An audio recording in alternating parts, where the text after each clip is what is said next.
see a set of tire tracks in the brown slush that covers the plaza mosaic.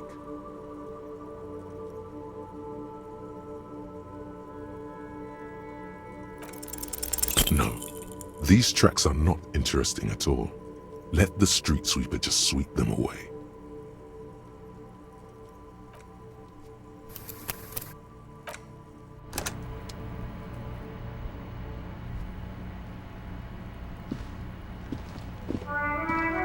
You see a set of tire tracks in the... No.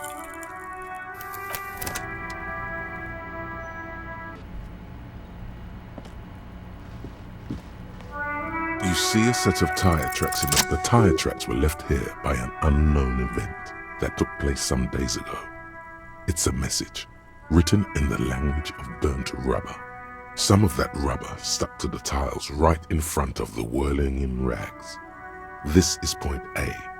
The driver started there and then accelerated straight into the fence, left a hole big enough for the Franco-Nigerian cavalry, according to the cafeteria manager.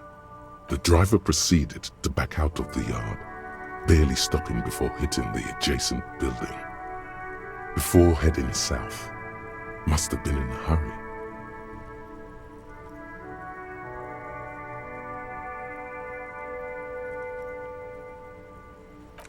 That's plausible. A similar reckless abandon seems to be in evidence. I'm not sure. There are plenty of traffic accidents waiting to happen in Martinez. With the jam right here on the roundabout, I would keep them separate. You could follow the track south. There seems to be a canal there. See where they went, if you find the time.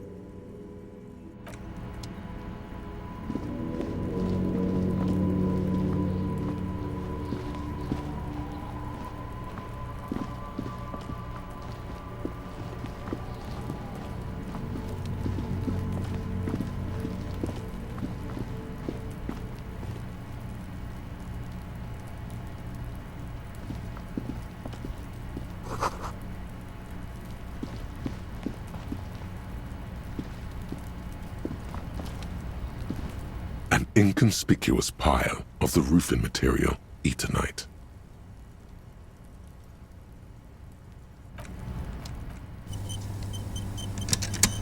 An inconspicuous pile because there's a secret door hidden behind the panels of Eternite. That's why they're too orderly. There it is. You see a shabby little door.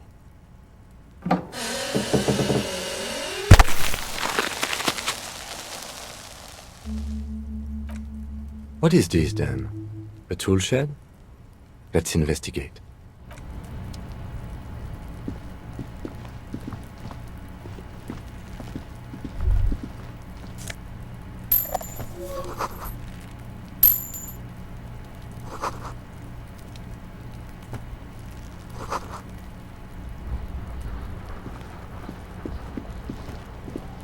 There are several footprints in the mud, left by work boots.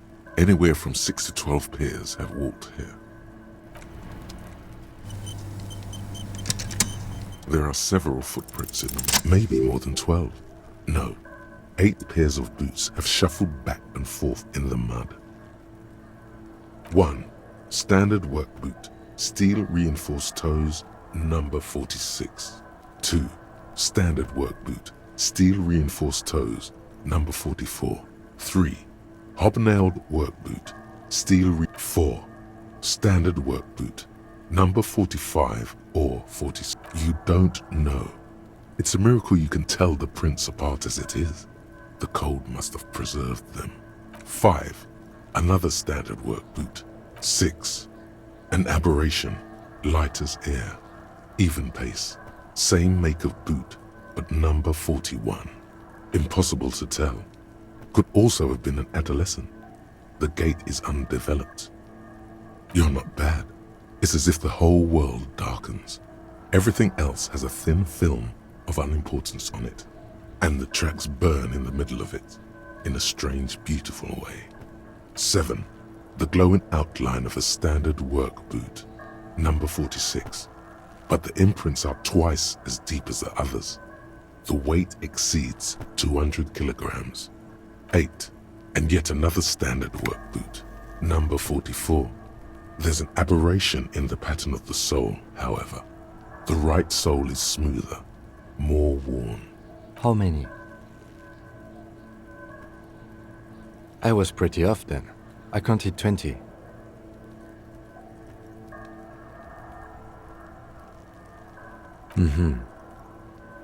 This man is not easily toyed with. I never got the hang of it. Hyperopia. Do you see anything out of the ordinary? A woman or a kid? Okay. How do you know?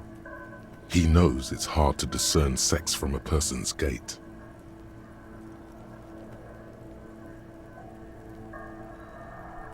Understood. Anything else? 200? Could it be the combined weight of two people, one carrying the other who's tied up? Let's say a heavily built worker carrying a similarly built, soon-to-be-dead man. He might be right. 200 kilograms of living weight is unlikely. From here, the boot the victim wears. It's bad, very bad. Before you can heave, the wind changes direction again. The greenhouse plastic flapping in its gusts. He appears to be wearing some kind of armored boots. I can't see any exotic prints here. Someone had to carry him. Are any of the other prints deep enough? Wind keeps changing. Are any of the prints deep enough in your opinion? An obese person is becoming less likely. Possibly, yes. Interesting. Let's name it the old soul. Someone operating a workbench with a pedal? Like a joiner at the harbor. Or maybe a drummer? No, it's not.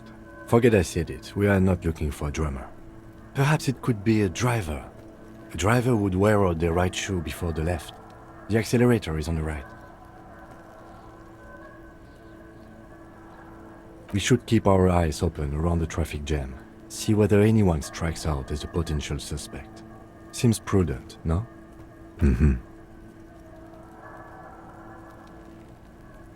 A week, maybe? 7 days would fit the time frame provided to us by the caller, who reported the hanging. It is not impossible. I pulled last week's forecast for coastal Havashol. 7 days below freezing. The day before, the day of his hanging, was the last warm day. Correct again. Sub-zero temperatures would preserve the tracks in a good state. The commotion here could have taken place a week ago. What do I think? A mob of people brought something heavy to the tree. One of them was carrying the victim. They shuffled around, especially under the tree. Then, after hoisting him up, they stood in a semicircle facing his direction. At first glance, this appears to be a lynching. Indeed, they all stood in a row here and looked at the tree.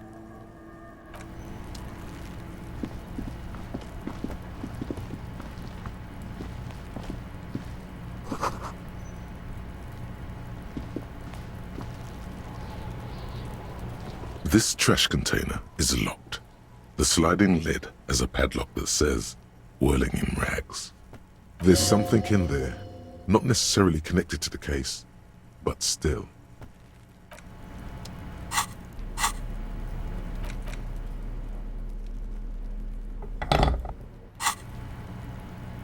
This trash container, the body is downwind from here. Maybe you prefer the smell of garbage to the smell of death. Trash? Food waste from the cafeteria? They lock these containers to keep the derelicts from flocking in. Could be evidence too. What do you mean, feel?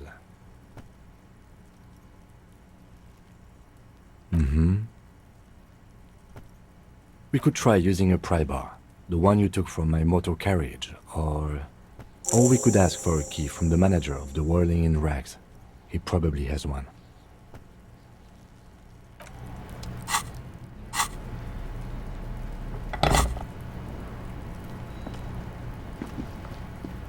This trash container is locked.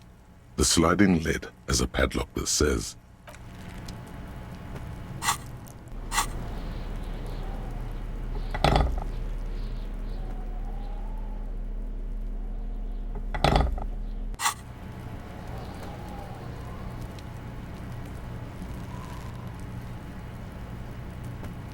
"This trash container is locked.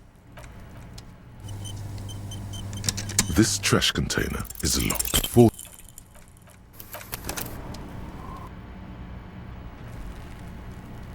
This trash container is for.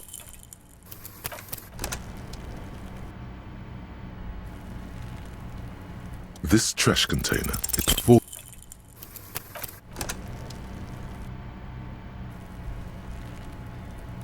This trash container for.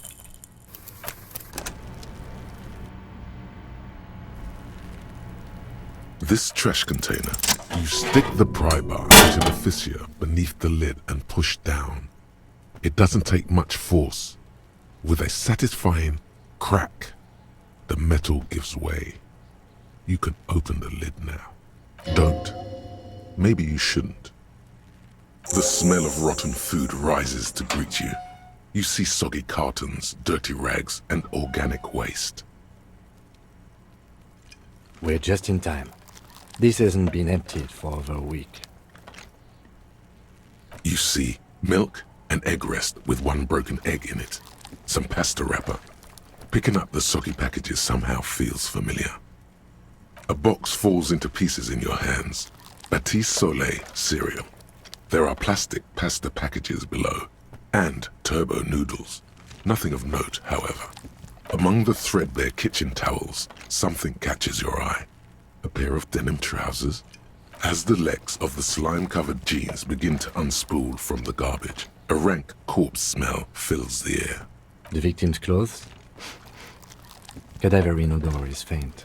If these belong to the deceased, they were removed when he was still in the early stages of decay. Drop them in here, officer. Guitar marked blue jeans. Pockets empty or emptied. He wore them with a belt, too. A white belt. The loops appear stretched, but the belt is missing. That's it. Do you see anything else in there? I have another bag here. Something slimy catches your eye. A drab, long-sleeved shirt, olive-colored, appears from the food waste, dripping with pus. This is a military-type overgarment. No label or serial number. This is the kind of rib-knit shirt that's worn over light armor to conceal it in an urban scenario. Anything more? The rest of the rags are just kitchen variety waste. A yellow old mug that catches your eye. But other than that... All right. We should go to Gart again and ask if he knows who put the clothes in the trash. It could be as simple as someone from the hostel cleaning the yard. Or that one. I'd advise against confronting that force.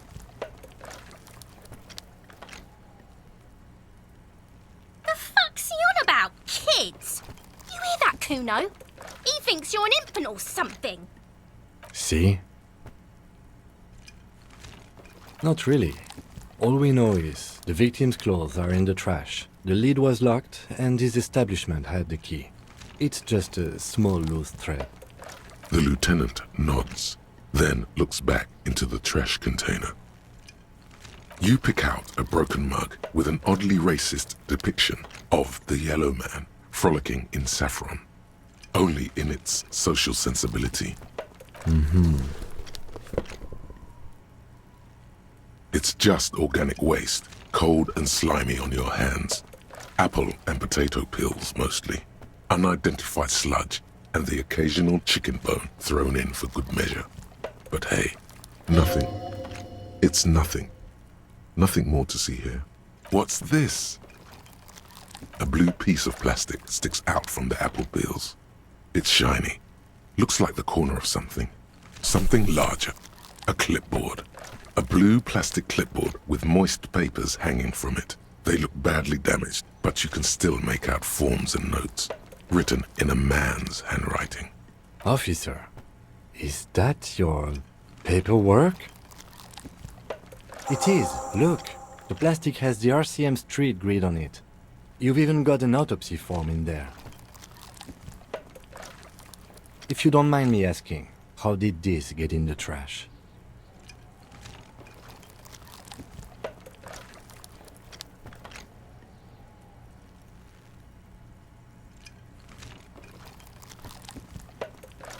Well,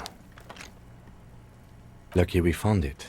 You should take stock of what remains, just to be sure some has not made it into the hands of the RCM's adversaries. Organized crime and the like. There might have been police secrets in your notes. It would also not hurt to start taking notes on the case. Now, tell me what your eagle eyes see. Or are we finished?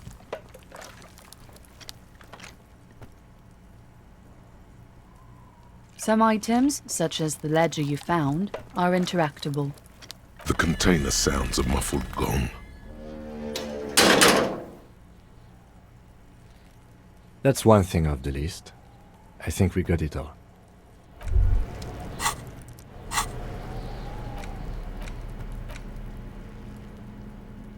It's just a racist mug.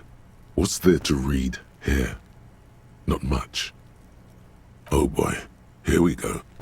What are you going to say about a broken, tossed-away mug that you dug out of the garbage?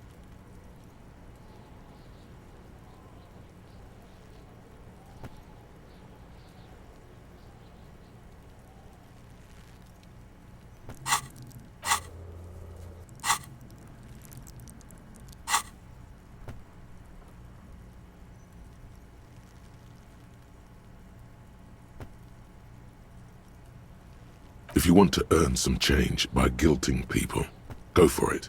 But if you want to earn real dough, finish the case and start getting paid again. It's the ledger you found in the trash. A pitiful cabbage of white and yellow papers hanging from plastic board, barely held together by a metal clip. This sad display is made complete by the faint smell of urinal cleaner. There's a piece of toilet paper, or is it cleaning tissue? No, it's toilet paper, desperately sticking to the back of the blue plastic clipboard. It's a metaphor for you. Below the pathetics, terror. Do not look into its blue heart. They're not exactly white. They're yellowed in patches by sunlight and alcohol, and covered in dense blue handwriting. Ink escapes into water. Once in a while, there's a red stamp that exclaims, "Case files commit to paper."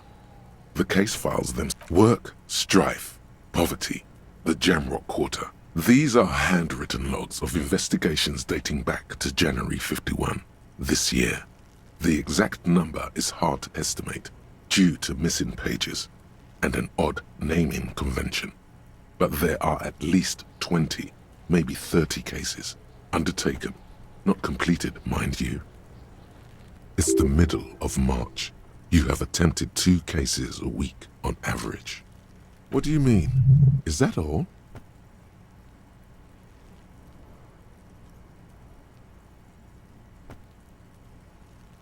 There is, for precisely one more. 15 pages near the end remain untouched by the damage. The checkered grid forms. Sadly, the ledger only comes with an old, worn-down lead pencil. It's unfitting of this monumental event. The lieutenant looks at his blue notebook. 2 fat, shiny pens hang from the binder, like large-caliber bullets on an ammo belt. He is not really saying anything, just standing there, looking at them. Know that I give this to you with resentment. The tasks you've completed flow out of the blue oblong pen in a brash freehand uncannily similar to the rest of the letters. The wording comes easily. It's almost robotically simple. A language developed for mental rigor and simplicity. Inspect the victim's body. Interview the cafeteria manager. It's not exactly poetry, but poetry would be out of place. A satisfying slash sounds across the paper. You're done, it seems to say. And you, and you. Things to be done and things already done. The composition of reality. This is an extremely useful tool for a detective of the citizens' militia. No, actually. Any ideas? Great. That's great. That's actually what I was thinking too. The Hanged Man. Good, strong name. We have a very good name for the case now. I'm going to start calling it the Hanged Man. It's good we sorted this out. You don't exactly close them, so much as distance yourself. In the back, you see thin, translucent copy paper. Some neon yellow, some bright red. Then rip them from the binder and hand them out, according to type of form. 3. The topmost are misconduct fines. The middle ones, you don't have to be an intellectual giant to do police work. A monetary penalization ranging from 20 to 250 real. Severe cases allow for 1,000 real. These are quite sinister in tone. They give a date and time for the person to appear at a dozen pages of thin copy paper. Yes, all that remains now is to fill those forms and hand them to people. Fines for wrongdoers, interview requests for bad guys, and field autopsies to dead guys. The rest of the stinking cellulose is much worse for wear, being sandwiched between the board and the rest of the paperwork. Advanced race theory. Everything is calm in the eye of the race storm. Your mind is lucid and bright. The mind-bending phylogenetics appear more distant and, to be fair, a little ridiculous. The great race mystery has cleared up. All that's left to do is verbalize your thoughts. Go and talk to Measurehead about your newly found insights.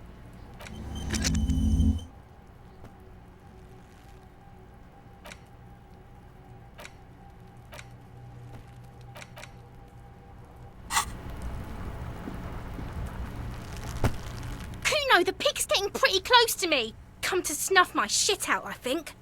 Looks like it's time for me to go, Kuno. Pig's come to take me in. She means it. The fear is real. I'm going away for a long, long time, Kuno. Going away for life. What's going on there? Fuck are you trying to pull, pig? You don't want to fuck with me. I got my hands bloody. I'm not here, pig. You're not seeing this. You can still see the top of her hat from behind the fence. I'll die before I squeal, pig. Murder was the case they gave me.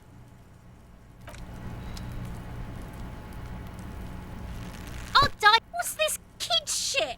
Fucking mind games. I'd rather die than squeal. Get the fuck out of her face. You got done. Talk to me. So it's a girl. Interesting.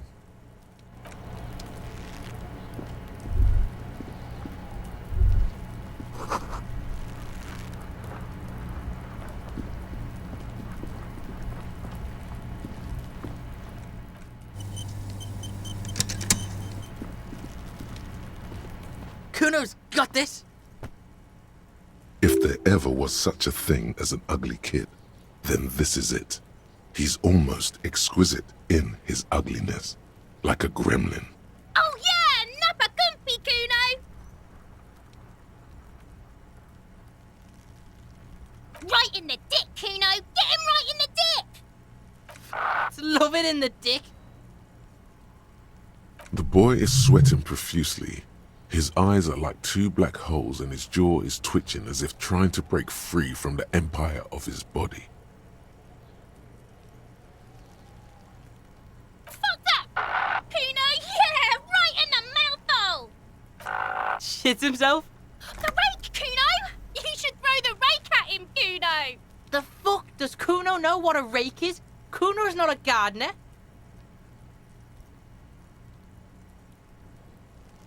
Alright, entertain the Kuno. Show me what you got. What you got there? What you got, huh? Show me what you got.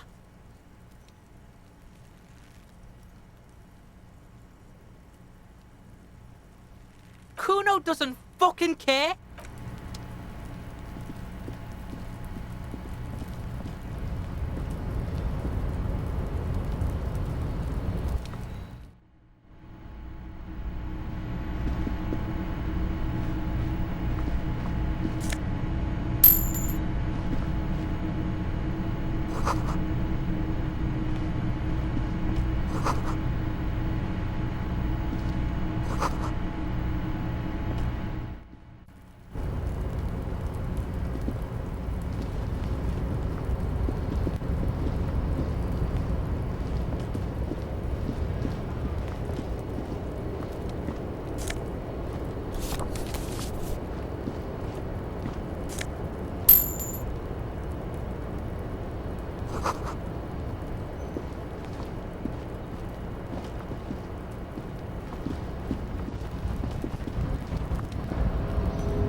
Be still, my beating heart. It's amphetamine, sweet amphetamine. The lieutenant isn't studying the powder in the mirror. He's studying you.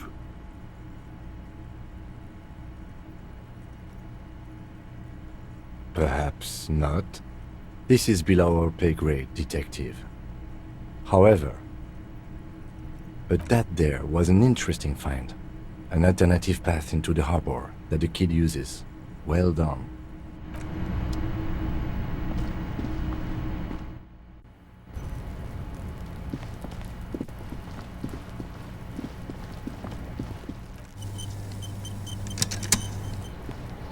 Fuck does Kuno care? You found Kuno's secret door to Kuno's secret shack. It was closed for 5,000 years. How the fuck did you get in? And then what? You fucking there? You fucking Kuno's kingdom? He's trying to fuck at you again, Kuno! That's where Kuno gets his daily hit of electric. Kuno Shazam. Kuno rides the fucking lightning in there, pig.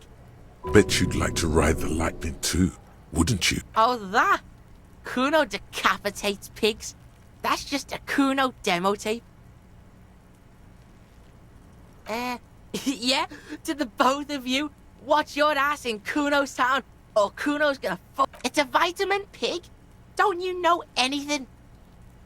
You could use some. Yeah, it's the mag. You fucking need that shit to stay on top of your game. Kuno goes through like a tube a day, rips mag like a motherfucker, and you could use a bottle. Oh, don't teach him, Kuno! He's gonna use it against you, Kuno! You're not getting this, pig.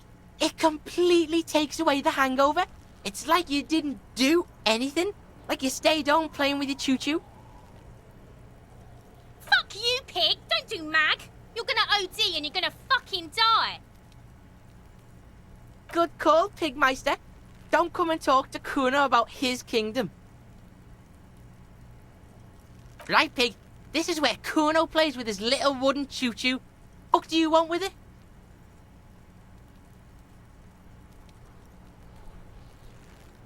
Dunno. Kiptas gardener used to work there. Yeah, that's what Kuno said. She couldn't handle the heat, so she took off. Kuno can take it. Shit's nothing to Kuno. Look, Kuno doesn't explain shit. Kuno just says shit. Yeah, her.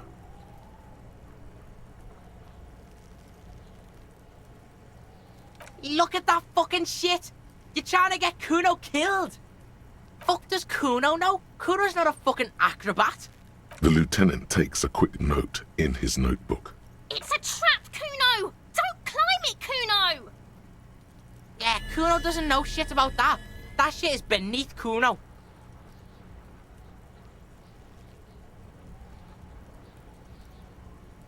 Listen! Kuno doesn't care about this small-time shit. Just listen. Kuno could hook you up with some sweet rags. Shit like Kuno's wearing. Your size, good price. 500 real.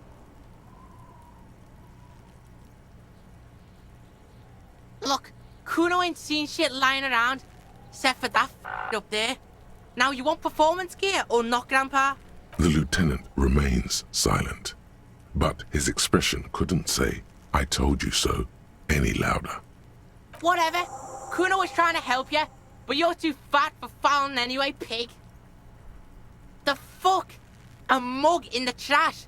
Is this about the fucking clothes again?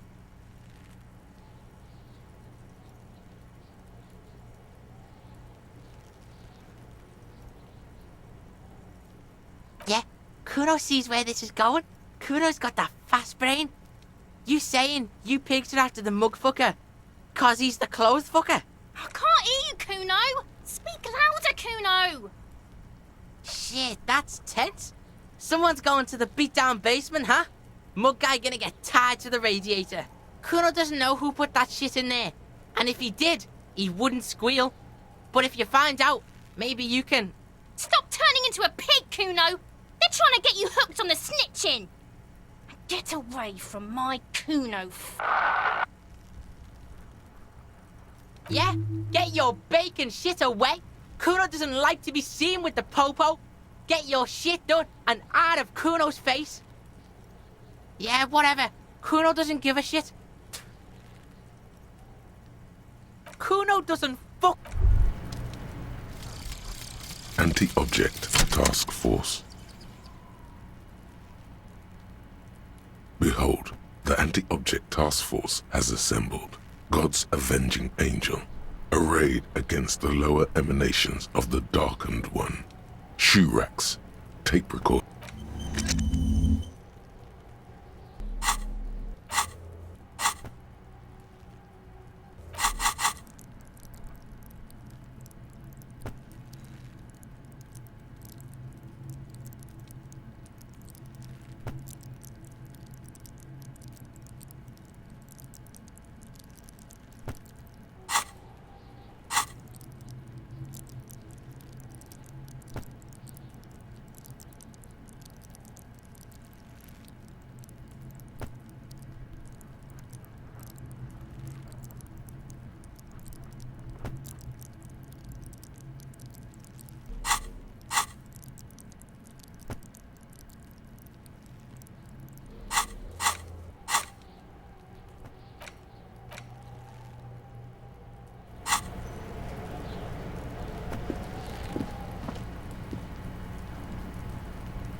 The corpse looks at you with bulging white eyes.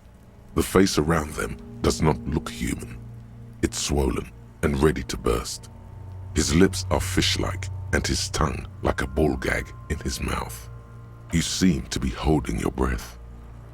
A cargo belt twists his neck at an unnatural angle.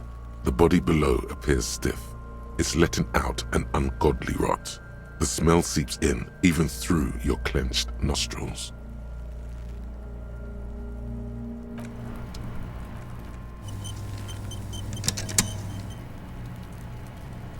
There he still is, looking right through you.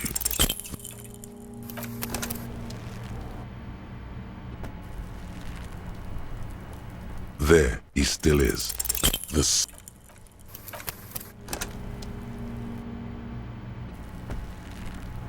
There he still is.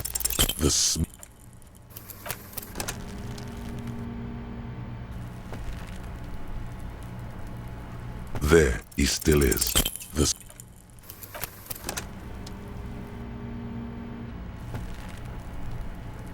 There he still is.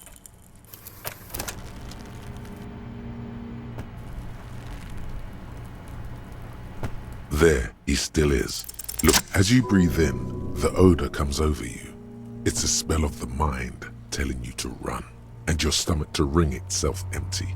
With your hands at your sides and your eyes squinting, you stand in it. They do after 7 days, yes. We are deep in decomposition here. The man before you is naked, but for a pair of underpants and enamel boots. His skin is greenish, marbled with decaying veins and blotched by lividity. A fading web of tattoos covers his chest and shoulders. The cargo belt used to fasten him to the branch above appears industrial in strength. The material appears to be ceramic. Its clean white stands in stark contrast to the decaying flesh above the knee. The man wore thick polymer socks, probably for padding. A fine array of interlocking plates covers them. Delicate and fragile, they feel alien to the world around you, out of place somehow. These are clearly not boots. They're armor, possibly part of a larger set. Indeed. Technically speaking, these are sabatons, not boots. Ceramic plate. Zirconium dioxide, most likely. This is where the make would be. Under the heel. Fair weather. Fair weather model T500 VE. I'm guessing that's vitreous enamel. This is advanced stuff. The locals probably scavenged it. It would be odd if he had more on after 7 days. We should keep a lookout for these species. The armor could yield information. This is one thing he might actually know.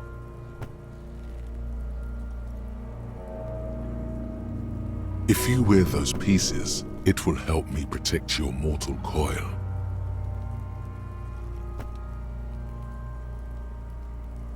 The sabatons dangle off the man's decaying form, ageless and synthetic.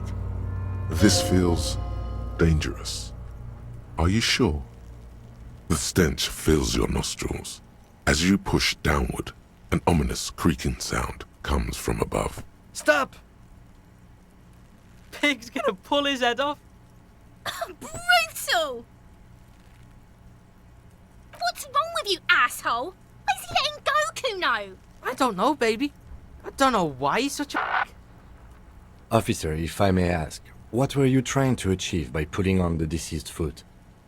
The cadaver slowly twists on the cargo belt, his torso covered in tattoos, and the hangman's knot is pulled tight by the weight of the corpse below.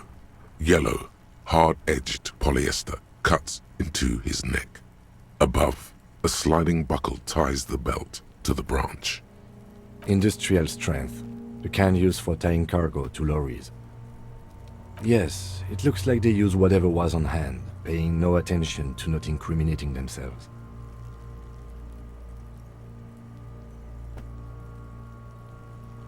The brief suggested as much, politically motivated by the ongoing strike.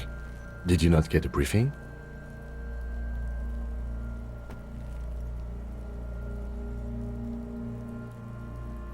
Okay, you should ask me for one the first moment we get.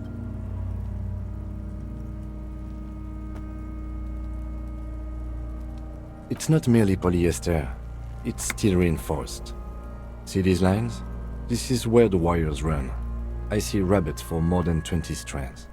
This makes getting him down much more problematic than I had assumed. A noose is one of those things that's easier to use one way around. That ladder can't carry a grown man. I didn't see any splintering either, did you? I think they lassoed the branch, then pulled on the belt to close the buckle. Could be. The shape of the branch supports the theory. The cadaver hangs from an intricate web of blue lines stretches across the torso, from the right shoulder to the solar plexus. Each time they intersect, a small white star is formed in their crossing.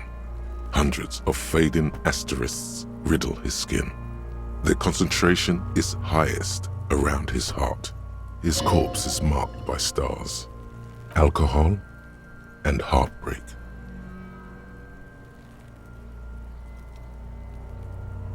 A map of the stars. I do see some similarity to astronomical charts.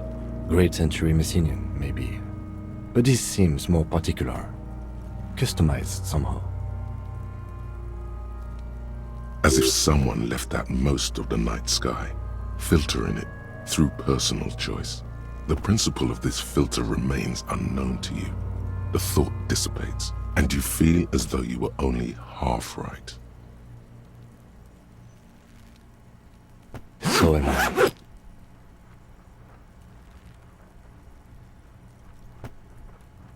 He takes a thin piece of milled aluminium from his coat pocket and pulls it open.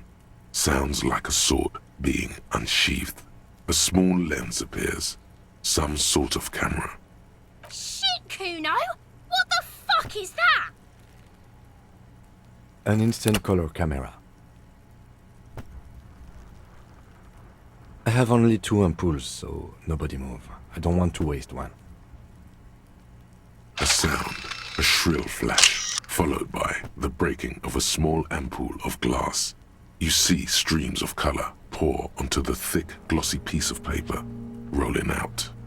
In case we need it. Yes, it is pretty cool, isn't it? It contains insight to the victim's person. By his build, I'd say this was a man of physical violence. The story he wanted his body to tell was important to him. It is his letter, to us. Someone should decipher it. We'll need to show it around. Sure, just don't lose it. The glassy-eyed corpse looks by, his mouth mute and his skin as colorful as the chemical rainbow on the photo paper, teeming with opportunistic organisms. His eyes are milky white and blind to the world, protruding comically from their sockets. There is no one home, just subaquatic terrors there. Dark brown hair grows on his head. His face is ready to explode from the organic processes inside. The death's head. I'm gone.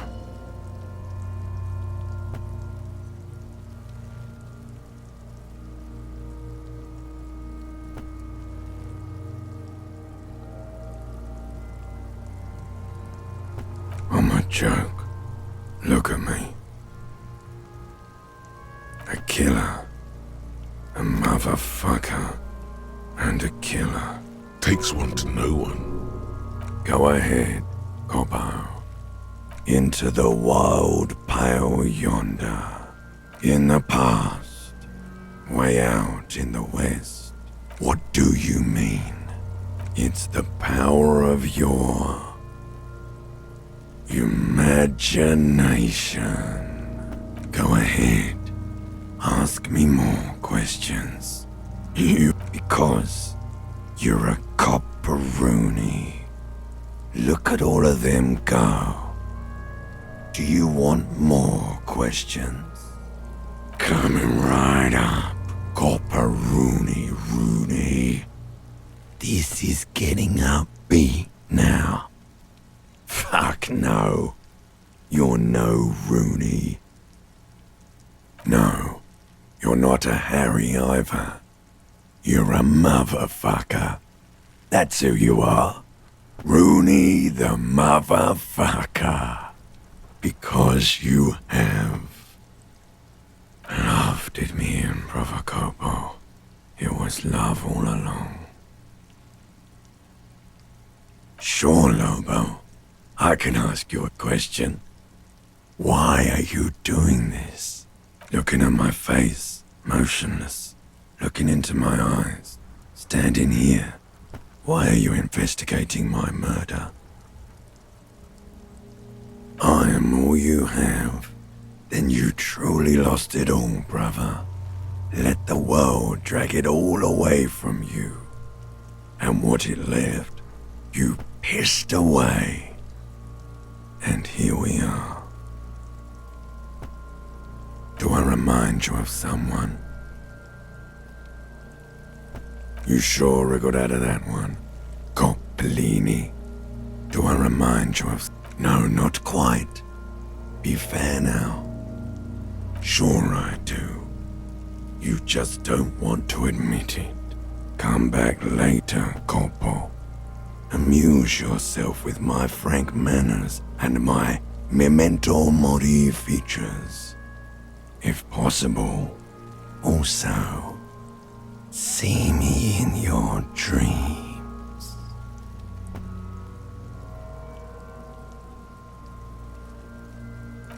As you narrow your eyes, the monster before you blurs into a violent mess of green and pink. This is a trick. You've done it before. Pink is where the blood settled in the first hours post-mortem. You can use it to see if the corpse has been tampered with. Does his position at the time of death match the discoloration? Only the lower extremities are pink with a dash of blue. His fatted hands, thighs, and his neck, just above the noose. The rest of the corpse appears dark green in the cold spring air. I see it. His neck too. The lividity goes right up his chin. We have good, well-pronounced discoloration here. The monster comes back into focus, an explosion of color coursing with dark marbled veins. His stomach appears pregnant with something. Black liquid streams down his thigh and onto his boot.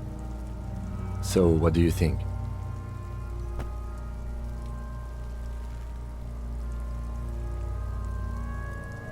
I do. Most of them are post-mortem. Maybe even all of them. The delinquents have made our jobs harder with their little sport. Stop talking in riddles, coin slot. It means you fucked him up good, Kuno. Fucked him up brutal-like. Agreed. Especially on the neck.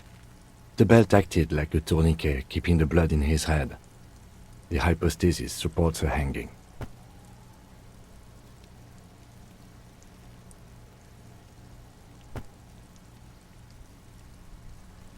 Everything here seems to corroborate that assumption, but we should still get him down before assigning a probable cause of death. A pool of blood and feces has eaten into the frozen mud below the man's feet. Purge liquid is dripping into it, drop by drop. The victim appears to have contained no more than half a kilogram of digestion at the time of death. The fuck he's saying? Talking about shit.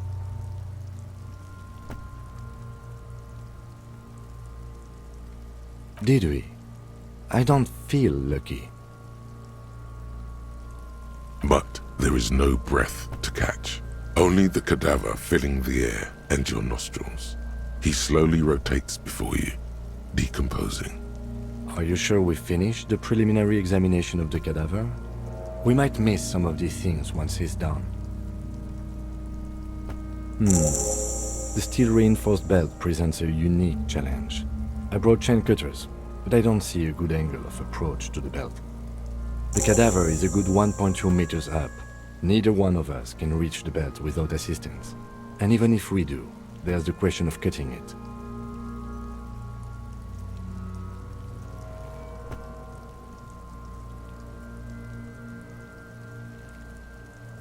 I was really hoping we wouldn't. The Union appeared to be suspect in this case. It seems like a dangerous route to go down. Confirmed. It's unsafe. But what other options? The corpse twists on the belt, like chicken on a skewer. Someone else? You mean like the police? Someone already did. You know who came? We did. Because we have made bad life decisions. I know it's hard, but I assure you, the others won't come to help us. And we have a growing sanitary concern here. We need to get him down, fast. Climb up there and saw the branch? There has to be a less risky way, with less falling down of trees.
Kuno care?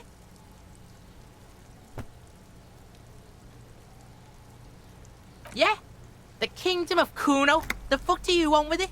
Yeah, whatever. Shitload pig. What's your question? Don't tell the pig shit, Kuno. This is where you quickly ask him questions. Real cop questions. Kuno doesn't give a shit about the armor. Kuno's fuck gimp's got one big thing wrong with him. He's a fucking mutant. Look at him. Fucking growth hormone shit. He's a giant. The armor's too big for any man. Kuno doesn't give a shit about that freak armor. Kuno threw that shit away. Kuno tried to get the helmet on. It was too big. Kuno kicked that shit in the sea, rugby style. That shit means nothing to Kuno. Yeah, that shit means nothing to Kuno. Kuno doesn't give a shit about material shit. Kuno's a fucking monk. You wanna fuck on someone about that armor? Go fuck the mustached union fuck. The jolly troubadour shit at the gate. Yeah, cock and boot. You know that jolly union cow fucker? Came around talking about cows or some shit? Came around pretending like he cares about cows? Yes, you met him at the gates. The one with the boots and the jolly smile. Yeah, he's the one you want to talk to. He's fucking crazy about that armor shit. Coming here pretending like he likes cows. Trying to catch a peep at Kuno's armor. Yes, this troubadour has it. You can feel it. Probably climbed. Kuno was busy down the road when that shit went down. You heard Kuno. Kuno wasn't even in Martinez. Kuno wasn't in Revachol. Kuno wasn't regional. I don't know. Some fucking Mesk or I don't know. Some other place. Night City. Kuno was in fucking Night City. Kuno gives this info out on a need-to-know basis. And you don't need to know. Kuno didn't smoke the gimp, if that's what you meant. Kuno's fuck gimp. Kuno uses the fuck gimp for target practice.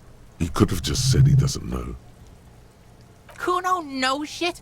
Kuno's not a snitch. That's all. Trying to make Kuno sing into the popo phone. Just a couple of pigs sniffing around in the dirt. That seems pretty fucking suspicious to Kuno. Yeah, you tell the faggoty, Kuno. Fuck are you talking about? What is this contusion shit? He says you're stupid, Kuno. They want to make you stupid again. Oh, did Kuno make your shit sniffing harder?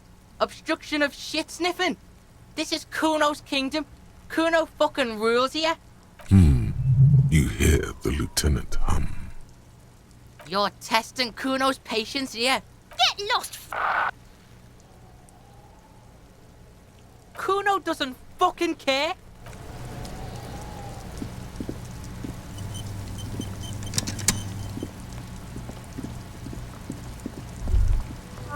All around you, rain falls on the great city of Revachol. Rain drips from the eaves and floods the gutters, washing the filth away. The spring thaw must be here. The snow is melting. Looking up at the sky, cold water dripping from your hair. Grey sky like great battleships, clouds colliding with one another.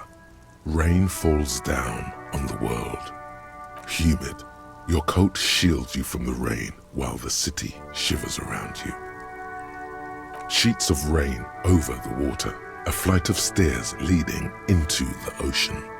Wave after wave washing the coast of Martinez. With its motorboats and gently swaying reeds, the ruins of a half-sunken sea fort crumble on an inlet beyond the Bay of Revachol. Ghosts rise into the sky. Your hair is an oily mess flecked with ash from neighboring coal plants. Smokestacks rise somewhere in the distance. This rain will not let up anytime soon. At least we are dressed for it. Let's keep moving.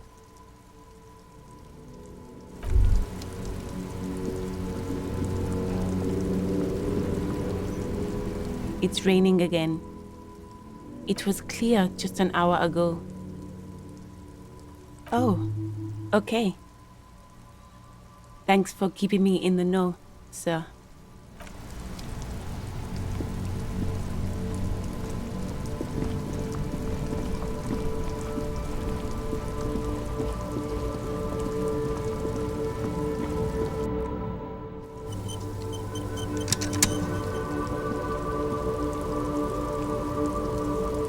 keep coming back.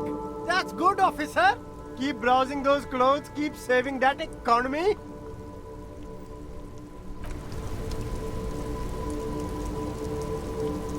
The speakers below are banged up and worthless. The sneakers triumph over them. They're the star of the show here.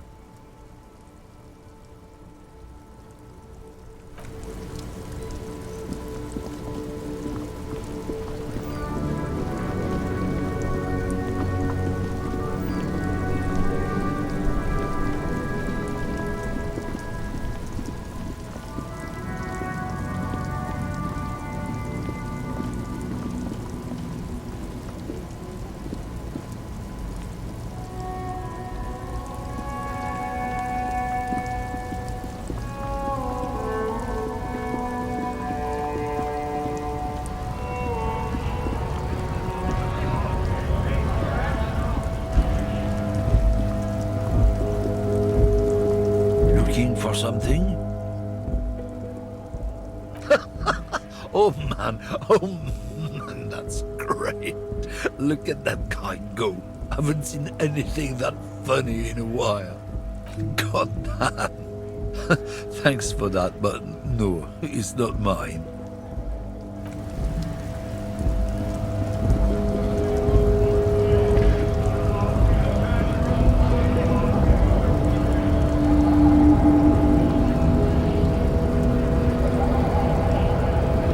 Hola, wandering man. How can I help you? The little boy had a good on his promise. To get me into trouble. To sick the pigs on me. Pardon the choice of words. Not mine. What happened? I was asked to look into that armor situation. Official Union probe, you know. Track it down, see who took it. Did you? At first I thought, why not? Maybe the pieces can feed the strike. Buy us a few more days under the sun, you know? So I went to this boy. He said he'll make me his prison bitch. He's got eyes everywhere, and the cops in his pocket, and he's the king of Jamrock. Serves me right for doing menial footwork. I dropped that probe right then and there, and it still got me into trouble. One bad move is all it takes. It's a minor nuisance. It's all good. He thinks, not yet. Better to get this business out of the way. Sweeter then. I learned that people don't want to talk to a drunk Union man about some armor. What else? Not much. Technical stuff mostly. That was the interesting part. I did some research into this armadura. Let's say I have friends at the library. I didn't get into the material science, just how it comes off. How does it come off? In parts. 4 in total. The helmet was the first to go. The kid says he tore it off and kicked it into the sea. I believe him. The boots were still on the guy last I saw. Too hard to remove. So, as I count, there are 2 parts missing. The gauntlets and the cuirass. This is where I left off. Too much hassle. More like a job for some militia. Oh, they're just gone. They don't exist anymore, if they ever did at all. Forget about them. I did. All of it? There are junior officers out there, eager to prove themselves. I would leave some for them, and I would leave the boots to processing, but okay. Let's find all of it. And Mesqui's epic then, all across Martinez. I hope it will be a real bonanza for you.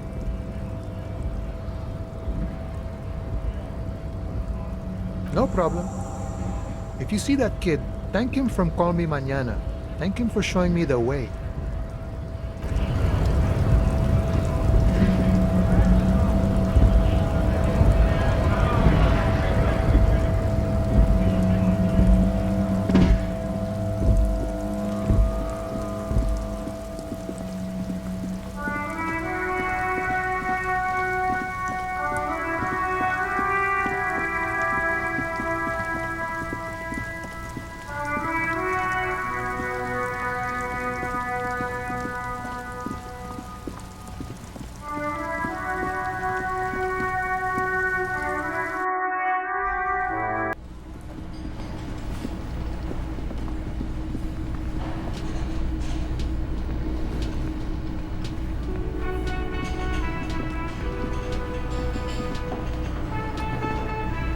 Real mature, man.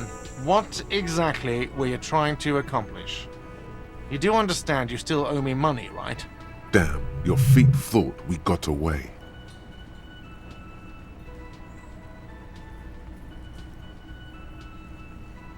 What are you, brain damaged?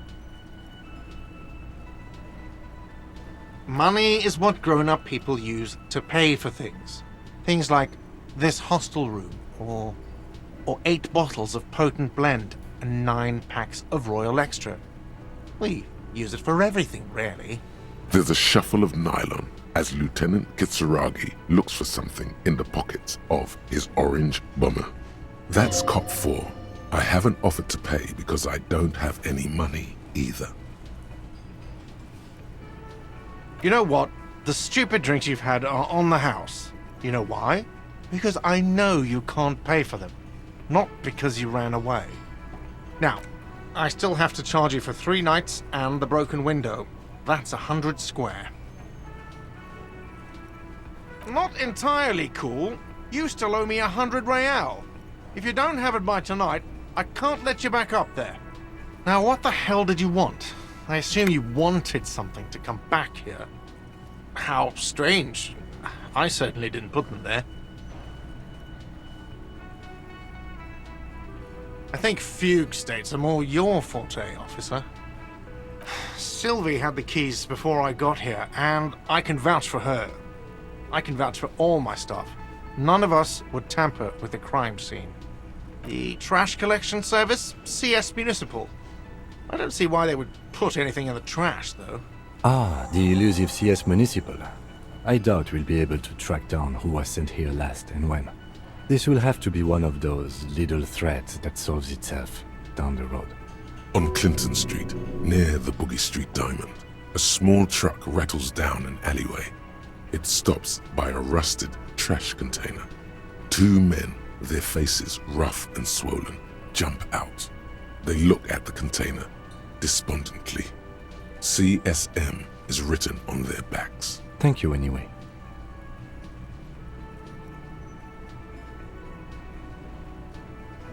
Yes?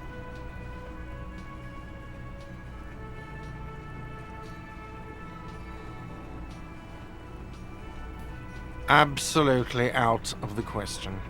Absolutely in the question. First we find a sad banger. Then we sing this place to shit. What thing? Yes, not the whole damn union, thank God. Just the nastiest and loudest faction. They come here in the evenings. Dumb, unruly types. Think they're big shit. But they're good customers. They place big orders and always pay on time. We should find out who this Lord faction is, occupying the booth. Loudness means talkative, and we need info. We don't. We have to wait. They'll show up sooner or later. Men get hungry, even men on strike. You glance at the clock on the wall behind the manager. Huh. Good question. They're probably getting drunk or protesting something somewhere. Or laying low after the, lynching. They probably fucking killed that guy or something, and that's why. I have a feeling we'll make their acquaintance sooner or later. What? By the way, you should come back to this thing-based questionnaire if you see anything interesting in the whirling later. By the way, where is home? The address is coming up blank, and this place sure isn't it. But you've been at this hostel cafeteria for only 3 nights. Where were you before? You had to be somewhere. Why did you say that?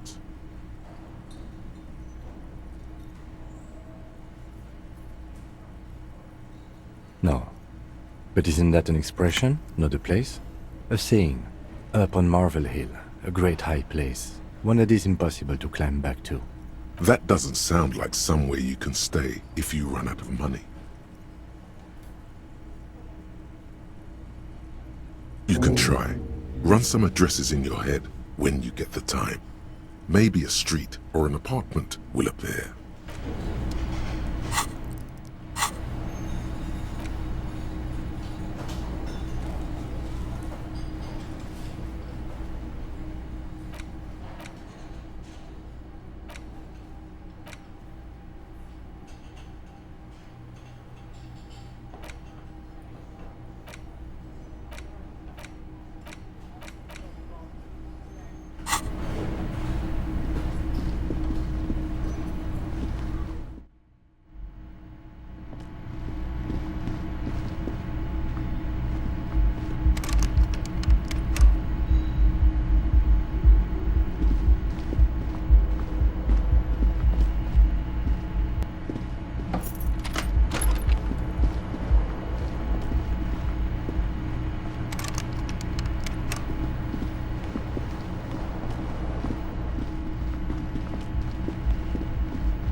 The door is closed.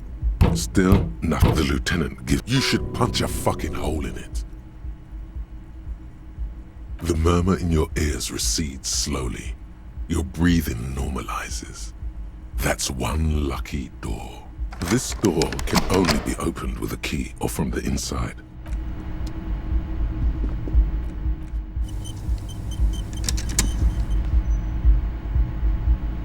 The door still. The lieutenant. You should punch a fucking hole in it. You slam your fist into the vinyl. It does not produce a hole. The door sits sturdily in the frame, and your fist hurts. This was all a very good, normal thing to do. Stop that. Still, the lieutenant. You should punch a. Hey, what is your problem? That felt good. Hey, That. hey, hey, hey, hey. That.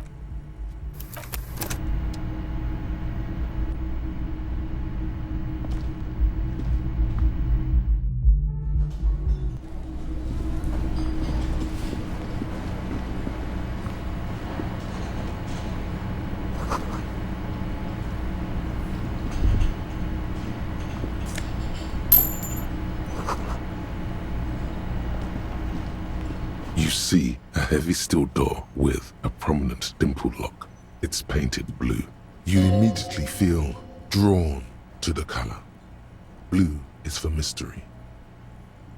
The door does not budge. The cobalt blue surface feels rough to touch. The stainless steel door is flush with its frame on every side. You do? It's a door in the back of the kitchen. Why do you care where it leads? Eccentric. But okay, I suppose we could look into it. As a side investigation. Gart is the person to ask about this. The cafeteria manager.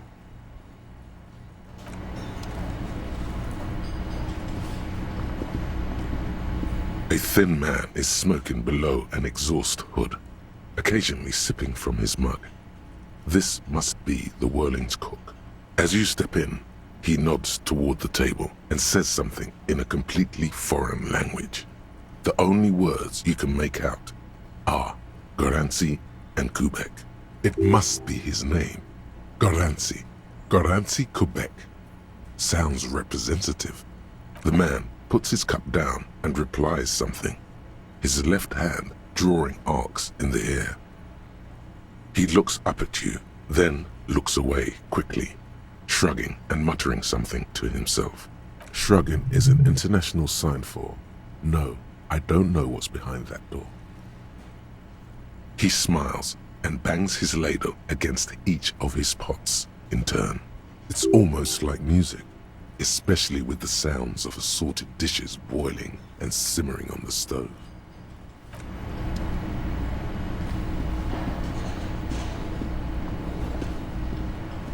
Can I help you? Another thing. Great. I love those. Oh yes, that door, sure. There's nothing mysterious about it. It's just a door. No, I don't have a key. I don't know how to get there. And I don't care either. It's not like I've been wondering about it for 10 years. It's just a frick warehouse, probably. Or some boring storage space with a bunch of old junk and dust. Junk and dust. He's attempting to maintain an air of indifference. It's absolutely not convincing. Fine, okay, a little. But my job doesn't leave me time for wondering about one locked door in one of the cafeterias I manage. So I haven't opened it. I have cleaned the whole place 100 times over, though, after the animals. And I haven't found a key, so good luck with that. Yes?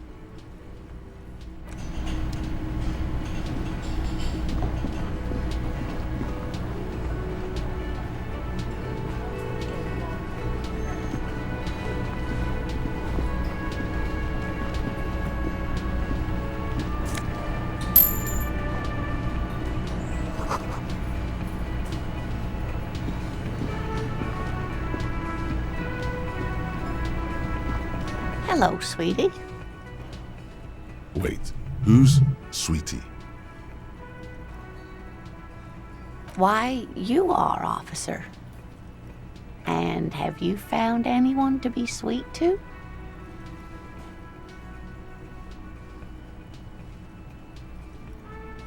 You rascal.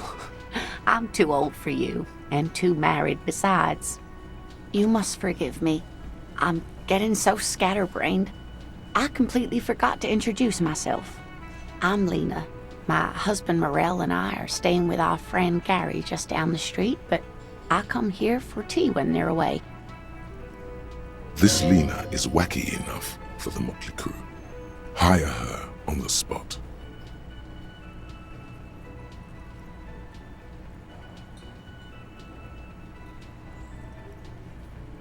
Oh, sweetie, I heard your conversation with the manager about your financial troubles. When do you get your next paycheck? Oh, no, I'm so sorry I don't have money for you. If there's anything else I can... Of course, dear. Good luck. Hello again, sweetie. Oh, sweetie, I heard your conversation. Try to force...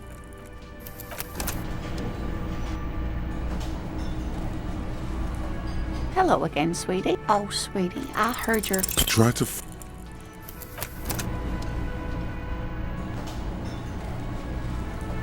Hello again, sweet. Oh, sweetie, I heard you. Try to...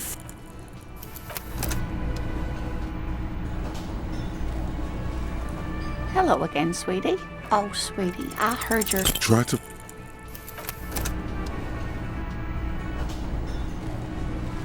Hello again, sweet. Oh, sweetie, I heard your... Try to force...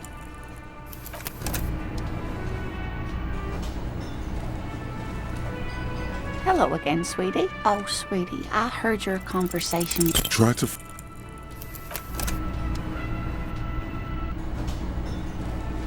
Hello again, sweet. Oh, sweetie, I heard your... Try to...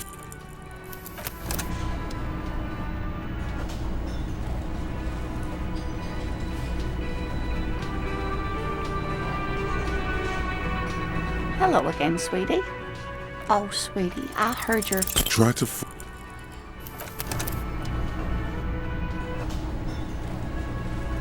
Hello again, sweet. Oh, sweetie, I heard your... Try to...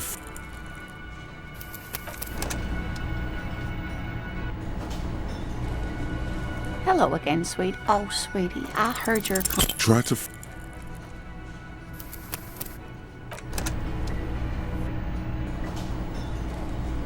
Hello again, sweet. Oh, sweetie, I heard you. Try...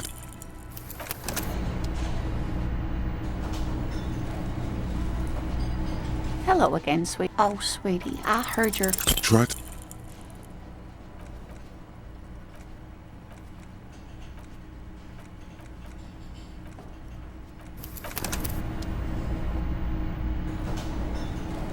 Hello again, sweet. Oh, sweetie, I heard your... Try...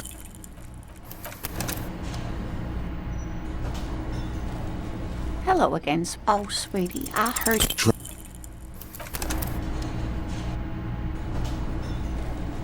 Hello again, sweet. Oh, sweetie, I heard... Try...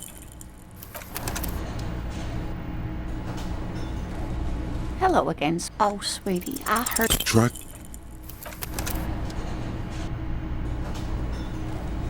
Hello again. Oh, sweet. Oh, no, I'm so sorry I don't have... Oh, sweetie, I heard your... Try to...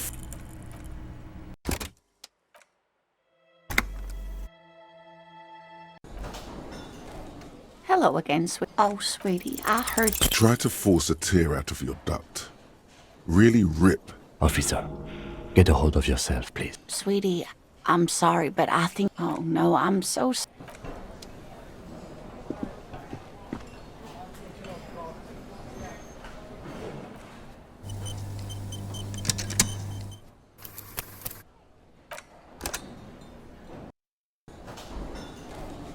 Hello again, sweetie. Oh, sweetie, I heard your... Try to force...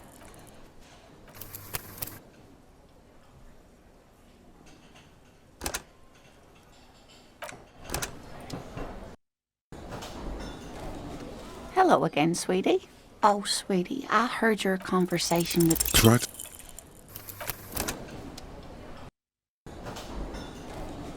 Hello Hello again, sweet. Oh, sweetie, I heard your... Try to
Whatever do you mean?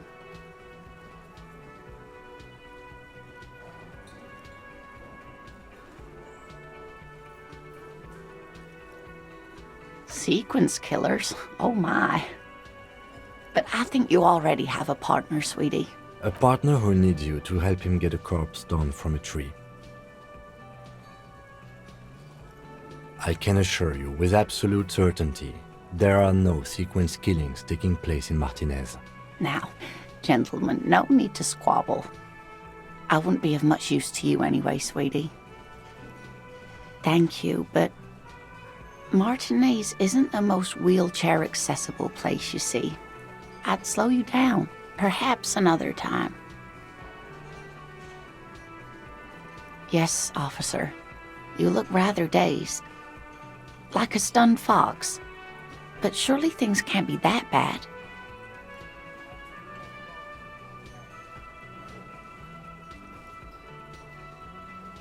Oh my. You know where we are, right? That's right. And where is the Whirling in Rags cafeteria itself located? Yes, indeed. We are in the fine city of Revachol. How would I even begin to tell you? Revachol is the most beautiful city in the world. We're fortunate to be here, you and I. I haven't seen very many other cities personally, but everyone says so. Revachol is a rare jewel.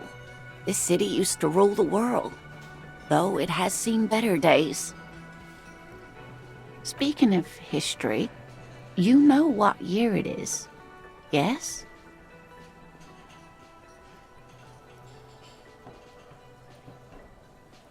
You're joking. Try again, one more time. What year is it?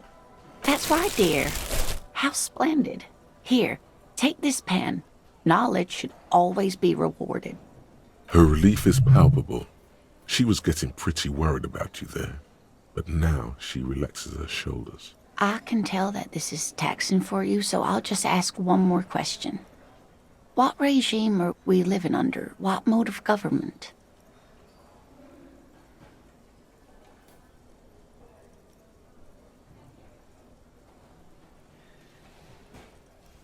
Oh, sweetie. It's really not. There used to be people who thought that way. Other people who wanted those things, but they all went extinct. Revachol is a zone of control led by an alliance of foreign powers called the Coalition. We have almost no government of our own, and certainly no dictatorship of the proletariat. But they still have cops. Oh dear, this is troubling. You really ought to know that, being one yourself. There aren't any cops in Revachol, not in the traditional sense. The status of law enforcement has been a complicated matter since the revolution. But we should stop for today, sweetie. You look like you need a break. Besides, I'm not the best person to explain the big things to anyone. She's scared now. She's realized you really are brain damaged. You didn't do too well, dear. You really only knew what year it is.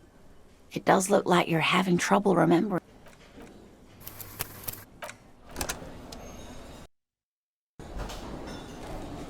Hello again, sweetie. Yes, officer. Oh my. That's right. And yes, indeed. We are... How would I even... I haven't... Speaking of history... That's right, dear. Her relief is... I can tell that... Nope.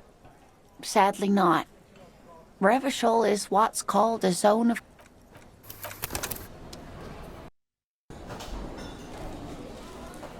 Hello again, sweetie.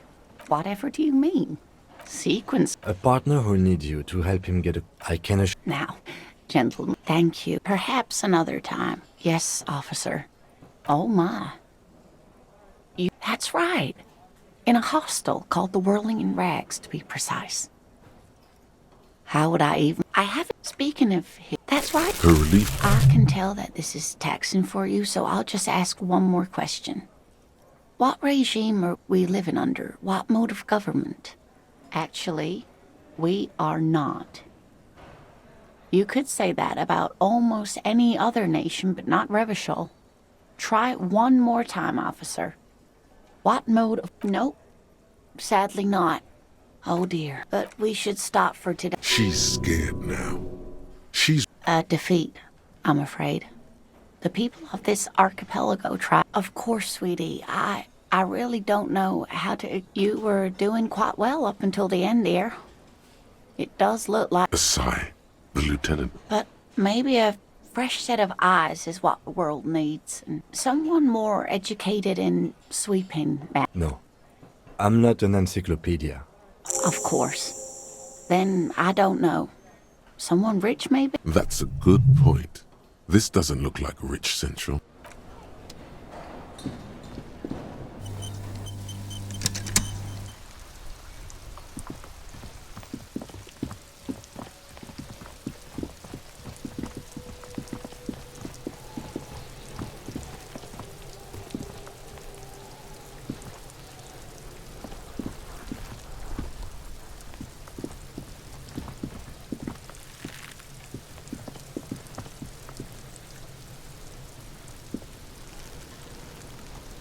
The man before you is naked, but for a pair of...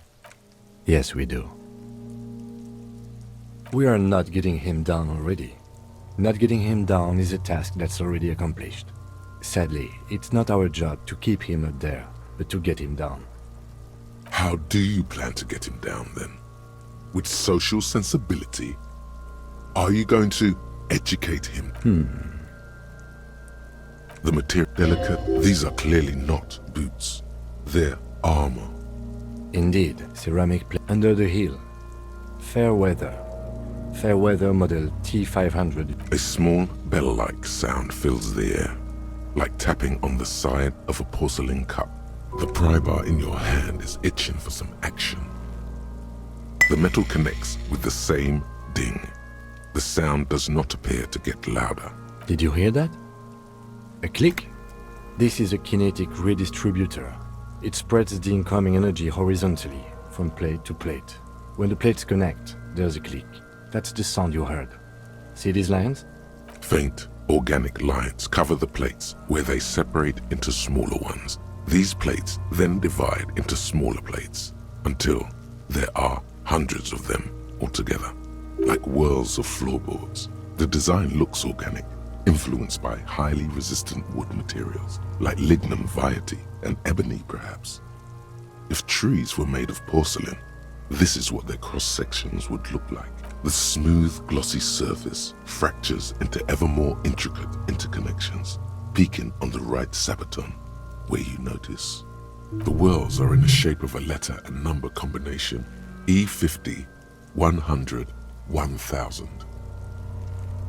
Good. Can you read it to me? We have a make and a number. That's something. We can use the radio in my kinema when we're done. Either station can chase it for us. That's for us to find out. My initial report on the area suggests he was a security guard for the harbor company. But that's just hearsay. I agree.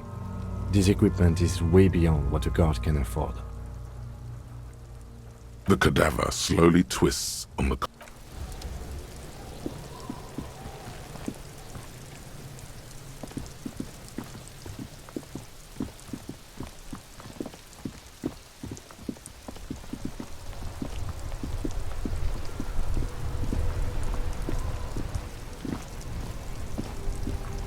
Inside, you see a set of steering levers, a radio microphone, a pull-out toolbox, and the soft glow. This is Precinct 57. How may I assist you? Of course. What is her number, officer? Yes, hold on. Her number is 005 1944 298. Received. Hold on, officer.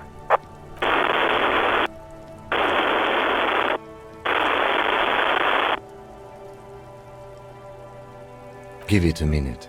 She might be busy at the moment. Takes a bit to get to the phone.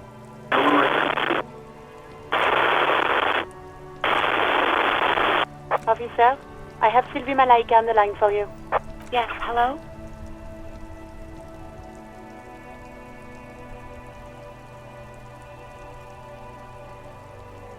Oh, right. Hello, officer. What can I do for you? There is no resentment in her tone. She wants you to ask her out. No question about it. You mean, why did I leave the bar? Honestly, I'm not really comfortable discussing it with you, sir. What? No, why would you even think that? Please, don't bring Gar into this. It's none of your business. I already said I don't want to talk about this. You're messing everything up again. No, not me. What? Of course it bothered me. But I thought the Union already knew about the court. No one calls the police. The Union would get angry. You know, what the Union says goes. People listen to them and they take care of their own, which is like everyone here. Okay?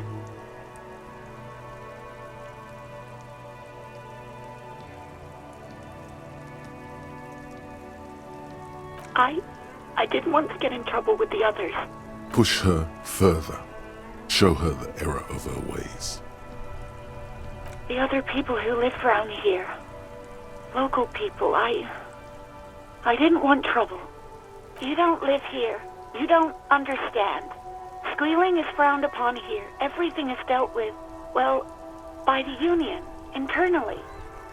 Please, I just didn't want any trouble. I didn't know I had to report it. I thought someone would take him down eventually. The fucking nerves on her. Trying to hide behind weakness. You're a god. An angry but just god.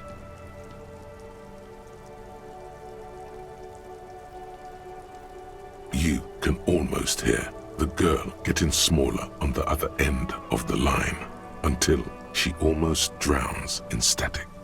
No. It was someone else. We'll find them sooner or later, officer. It just might take a while. Okay. Yes, I know who you are. You're a police officer. The law. Oh, no, I haven't, sorry. Real policemen have uniforms too, by the way. Where's yours?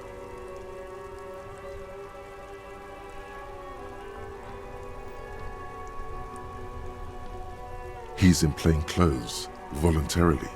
It's different from not knowing where your uniform is. There are officers who wear the signature Perseus black uniforms to the highest ranks in the RCM and end up buried in them as well. Others do it more casually. Looks like you're one of them. Please, no. Not this again. Everyone saw your cool gun detective. You were trying to impress some people with it. Everyone was eating and... Sounds like it's going to be bad. Do you really want to know? You were waving it around in everyone's face, begging them to describe it. You said it calms you, and then you started making suicide jokes. It got pretty graphic. People tried to back away from you, or even slip out of the door. But you screamed, I am the goddamned law, and you have to listen to me. You are all suspects in a murder investigation. No idea. All I know is next you were waving around money instead, saying things like big butts cannot lie and guns can't buy money, but money can always buy guns. It almost looked like you pawned it, but believe me, I did not ask. Uniform? I never saw you in any uniform. You had your things on, the disco things. Well, you tried to jam it down the toilet, sir, clogging it completely. After I had unclogged the toilet and retrieved the paperwork, I threw it out in the trash, thinking you didn't need it. I am sorry about that. Anything else, Detective?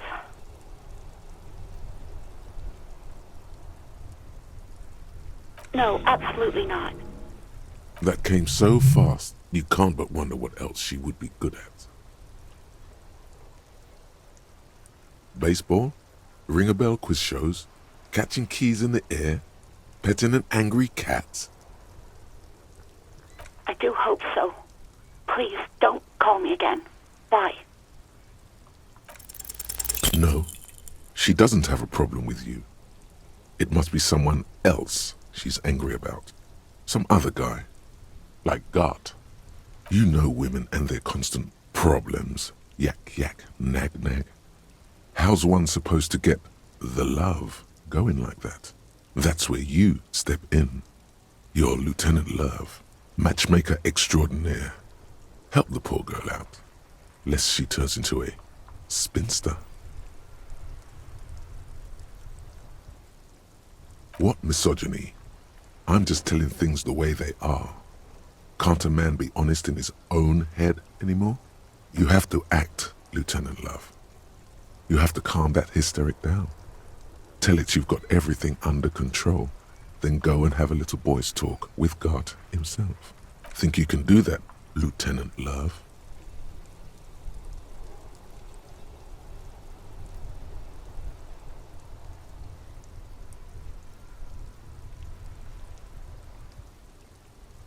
No. What?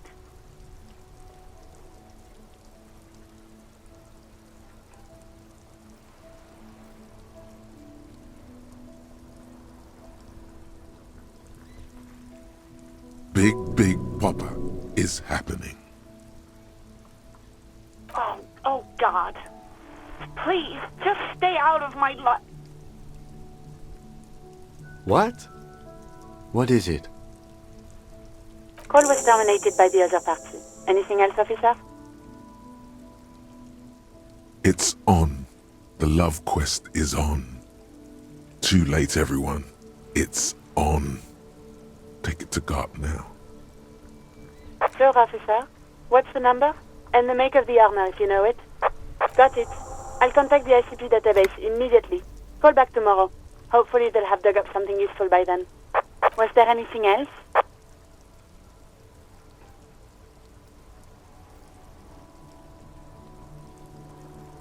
As always, it's DJ Mesh and Felicio, and you're listening to Street Freaks FM, bringing you the hottest, the nastiest, the most vulgar. Right away, the lieutenant reaches into the cabin and turns off the radio. He's not looking at you as he says, Someone must have been messing with the radio, or maybe it picked up a random frequency. You wanted a prime line, right? Oh, is that what it was called? Go for it. Turn the radio back on while it's still on the Speed Freaks FM. Souped up motor carriage for one bad mama's boy. For the heavier foot and the freaky arm. God damn it! Look, it helps me to stay alert on long nights, okay? It's a method. I'm not some kind of speed freak or... You would be too if you had this motor carriage. But seriously, let's quit joking around, alright? We have a case to investigate. This is Precinct 57. 57th, over and out. In the cabin, you see a set of steering levers, a radio on a hook.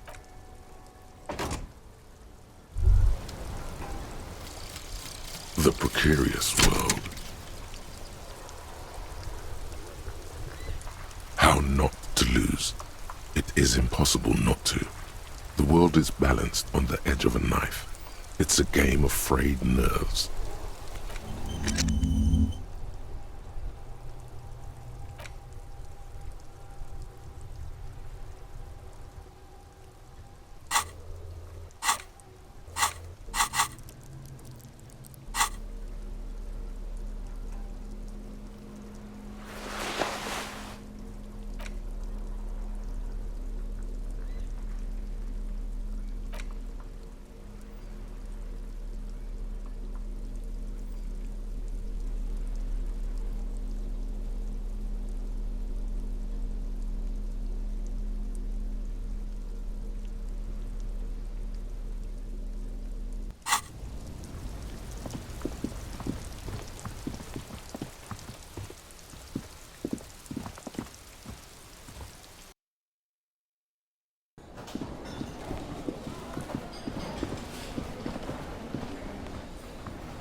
Can I help you? God. Oh, but he should be. Lay it on him.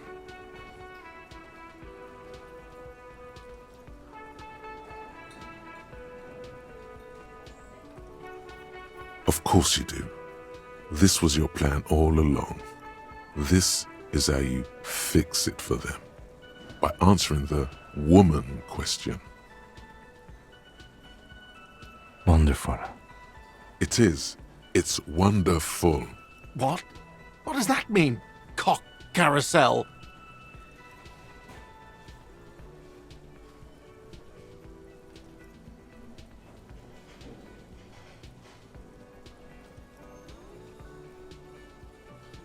Huh?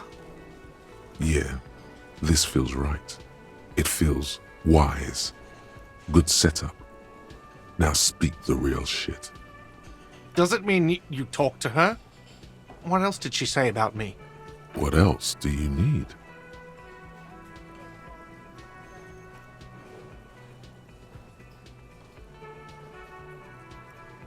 He looks at you, spinning your arms, then leans on the corner and sighs. His head drops between the shoulders, heavy and defeated. She broke the bird, you know. The great skewer. I found it on the ground with a broken wing. On the morning she left. I should have known. It was her way of telling me to piss off. I should stuff it up my arse. Or you broke the bird. It can also be that. I think Sylvie even. Yes, the bird is connected to this. It's a symbol of hope, and she broke it. Huh. Cock carousel. I think I understand now. That's what they ride until, like, 39. They ride the cock carousel until the clock runs out. Here, have the rest.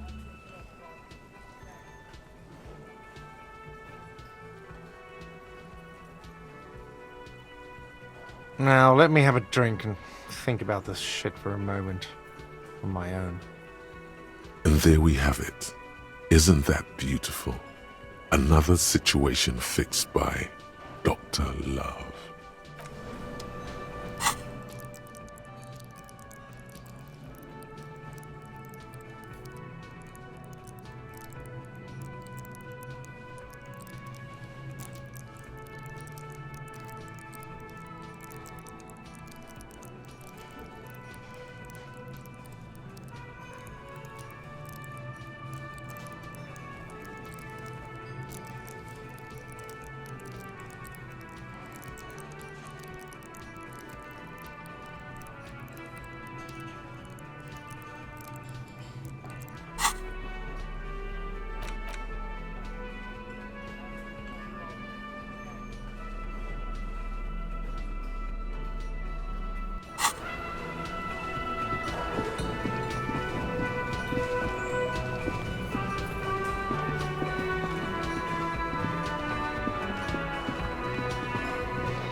The worker is in a deep slumber. Perhaps he's on his way to where you just came from, into the primordial pub. There is only one way to awake this bone idol from his slumber. Roar like a hurricane. Rip the buildings from the earth. Why the yelling, man?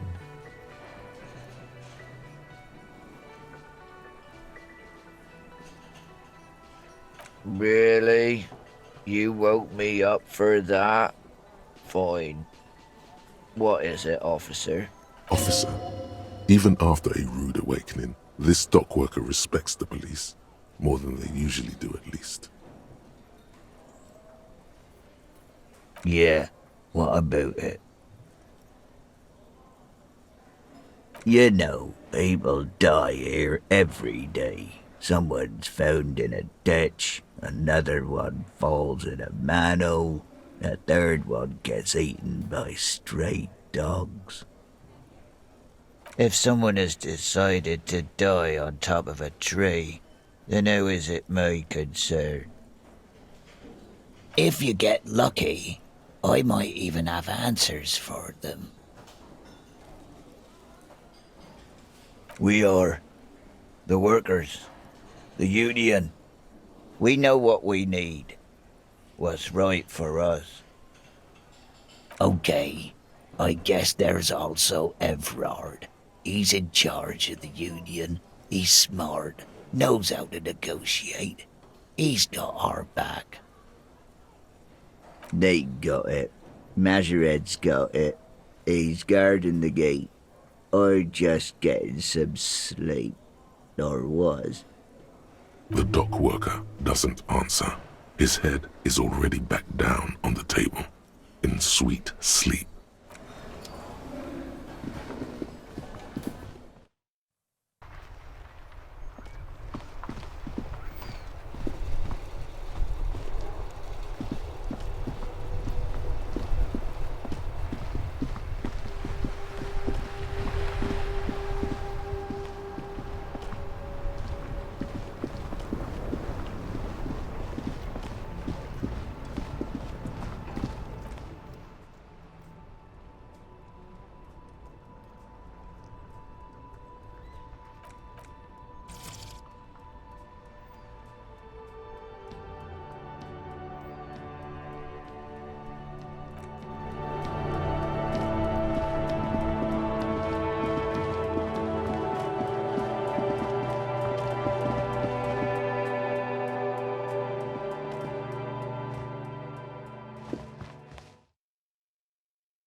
Hello. Sure, let me have a look.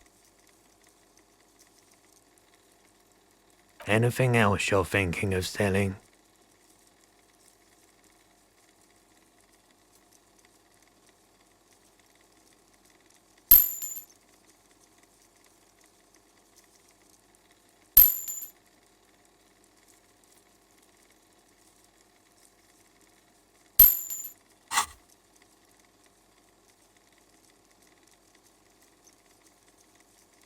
Another time, perhaps.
Before the cargo container. No reply.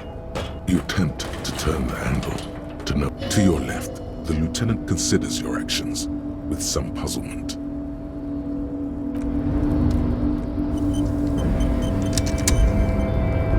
You're back before the cargo container.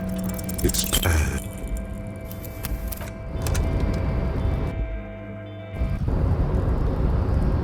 You're back before the cargo container.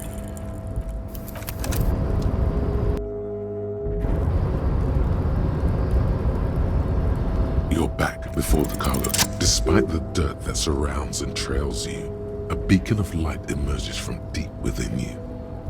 The door stands silent. Satisfied, detective? Try again. Just like that, you hear a click, then a rattle. Some mechanism unlocks itself inside the door. Ahoy! Hey! Come on in! You can't be serious.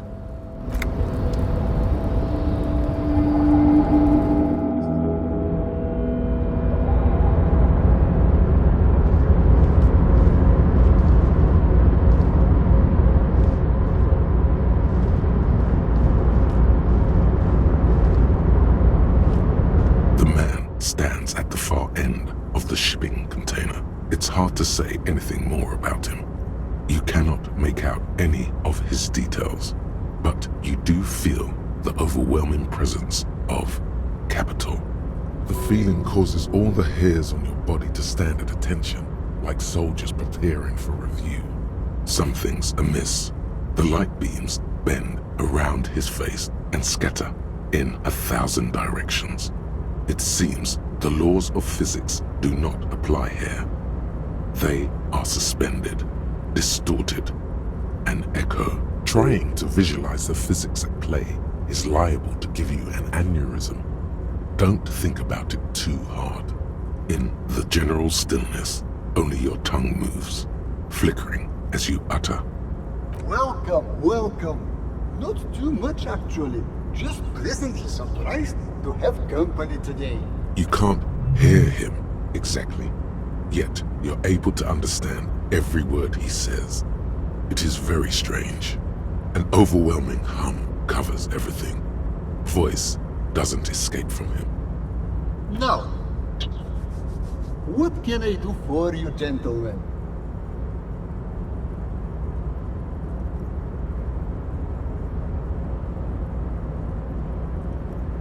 Who am I? Oh, I haven't been asked that question for such a long time. I don't meet a lot of people outside my circle these days. Anyhow, my name is Rustam Diodore, investor, license holder, and extremely high net worth individual. And you are? Mr. Diodore, I am Lieutenant Kim Kitsuragi of the RCM, and this is my partner. Pleasure to meet you, Harry. Public service is a noble cause. To be perfectly blunt, I inherited my fortune from my grandmother, who herself was an extremely high net worth individual back in Grad. All I did was take her fortune and invest it prudently. Believe it or not, it takes more than a bit of skill not to blow a vast fortune on sailing boats, bad choices, and unsupervised state policy. And blow. Go right ahead. I don't see how it's appropriate for a representative of the law to ask a wealthy person for money. Come now. There is not even a cent of corruption here. I'm merely being polite. So, let me check my pockets. As you may know, us high net worth individuals don't have a lot of cash on hand. Investments and liquidity are enemies of one another. I think they only have coins for coffee machines. Here is 3 real. How much can you get for this? You're welcome. You know, maybe you can make that money grow. Come up with an investment plan. How's that sound? Traveling. This is a great way to get around. It's fun, it's safe, and it gives me lots of time to think. By the way, let me now ask you a question. Where are we exactly? Oh, interesting. I've made quite a few real estate plays over the years. It's a shame I can't get out and explore myself. One of the downsides of being an extremely high net worth individual is that mobs of low net worth individuals are constantly banding together to ask for money. Smart, you know? It also provides a means to hide from all the targeted advertising we extremely high net worth individuals are constantly subjected to. Luxury yachts, high fidelity portable radio systems, bail-proof outerwear, and so on. It just gets a bit middle class after a while. A bit bourgeois. Don't get me wrong. They're nice things. But once you achieve a certain level of wealth, your time and mental space become much more important than material goods. He speaks from the heart. He has very different problems compared to low net worth individuals such as yourself. For example, no problems at all. Go right ahead. If business planning were really your strong suit, you probably wouldn't be a cop. Go on. Yes. Hold on. Have we met before? Yeah, on second thought, it couldn't have been you. Your idea reminds me of a group of young men who came to me a long time ago, calling themselves Fortress Accident. The name should have been a red flag. They pitched me and a handful of other investors on an idea for a role-playing game that would, in their words, change the world. Well, at first everything was rosy. The ideas were solid, but they were lacking in... How do I put it? They lacked the will to get things done. As their financial situation became more desperate, their ideas devolved from realistic to absolute insanity.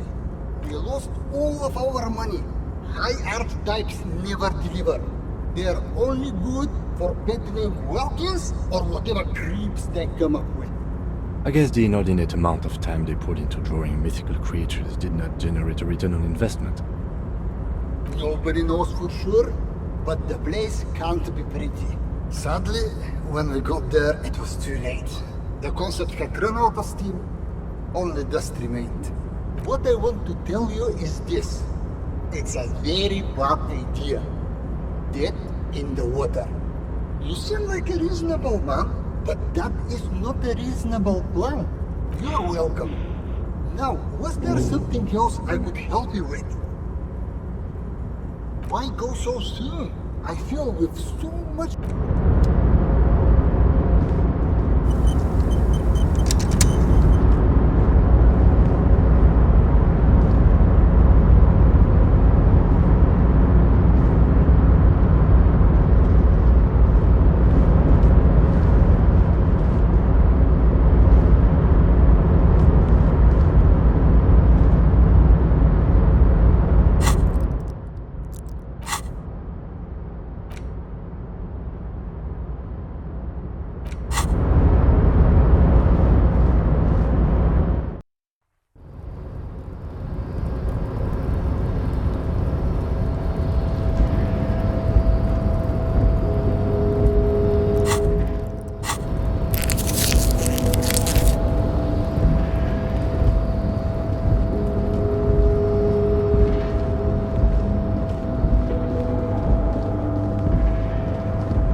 Mr. Dubois, a pleasure as always.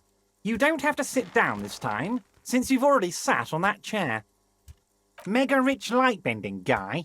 Oh my god, how did that get in there?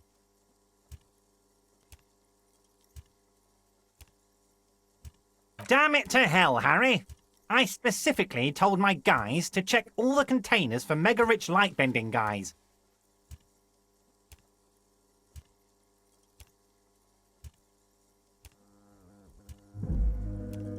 Honestly, Harry, we might be moving all kinds of suspicious things through this harbour, but I won't be caught transporting the light-bending mega-rich. I have a reputation to protect. You're a fucking idiot, Harry. I love it. Thank you for sharing this deep, idiotic part of yourself with me. A hallucinating market liberal. I love it. So poetic. Ha ha ha! I shudder to think what you're going to tell me next, Harry. Let's hear it, Harry. But of course, Harry. Your precinct is the 41st and you live in Jamrock. You're a Jamrock boy. A long way from home, but that's okay. Family? Harry, you're not a family man. There's not one peep of family in here. Unless you think you're a family man. That's why I like you, Harry. A good man knows both his strengths and his weaknesses, and you, my friend, you are one of the all-time greats. Ah, this? My friends in your organization gave it to me, Harry. I find that very suspicious. May I have a look? I'm afraid this is meant for Union eyes only, Mr. Kitsuragi. I'm sure you understand. Please continue, Harry. Of course, Harry, of course. See you soon.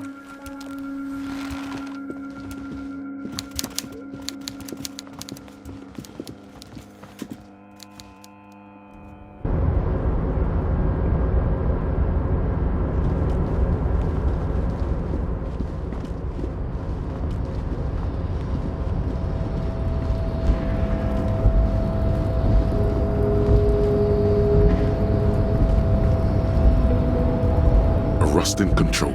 Crane does not return to its origin. No screech of metal when you push the button this.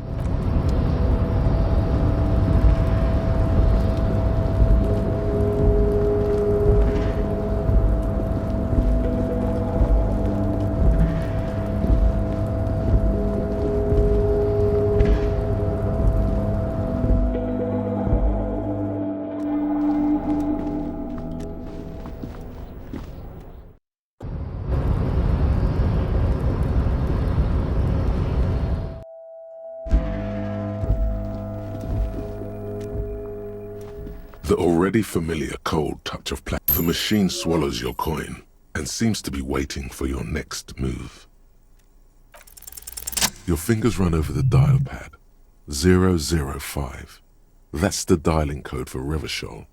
4952, and a moment of hesitation before entering the final numbers. 993. Calling. Calling. Still calling. Video Revachol, 24-hour video rental. We rent 8 and 10mm film for home use. This is Lummy. How may I help you? Video Revachol is a 24-hour video rental. We rent 8 and 10mm film for home use. This is Lummy. No. Sir, I don't know. It's a video rental. Maybe you rent videos here. Maybe you called to extend your rental period? Do you need to extend your rental period? Let me fire up the machine. Dubois. Dubois. Here we are.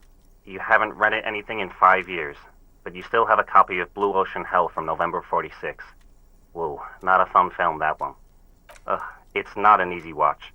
After the death of his daughter and subsequent divorce, Ziemsk immigrant Egidius Wojcik tries to come to terms with the onset of dementia. No wonder no one's been missing it. Still, it would be great if you could return it to us. We're on the corner of Voyager and Main. On the corner of Voyager and Main, a large neon sign hangs on the side of a building. Tiny heels, tiptoeing. Suddenly you feel like you don't want to hear about video rentals anymore. You don't want to hear about any of it. It was all shit. It's over. That's enough for you today. Let's conclude this call.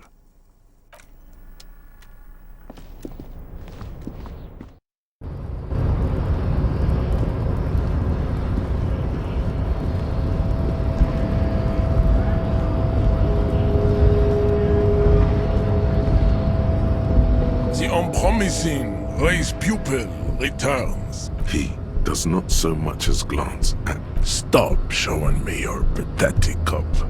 I have no interest in it. There is nothing funky about. I cannot possibly imagine. And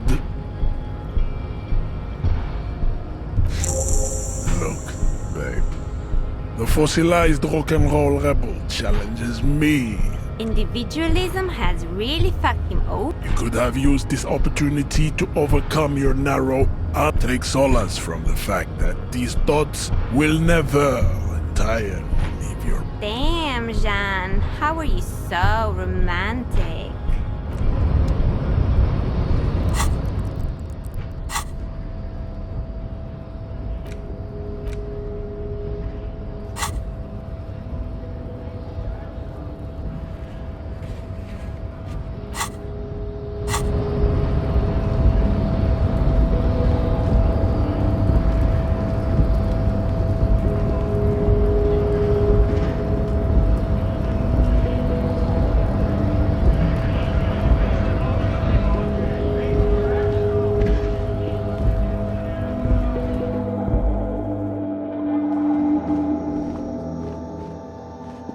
small cabinet on the wall is... Okay, here.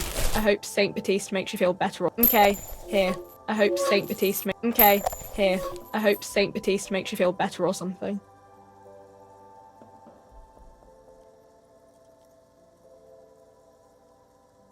Okay, here.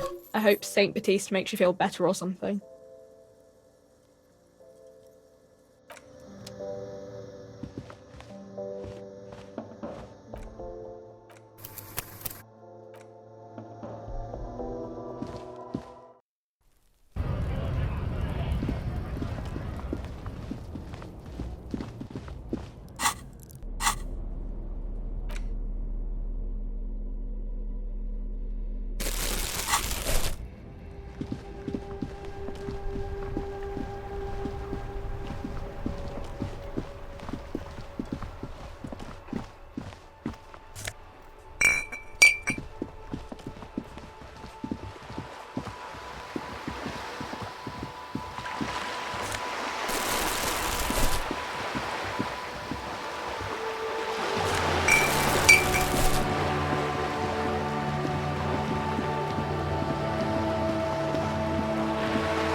A striking woman leans against the cabin top of her sailing boat, smiling as you approach.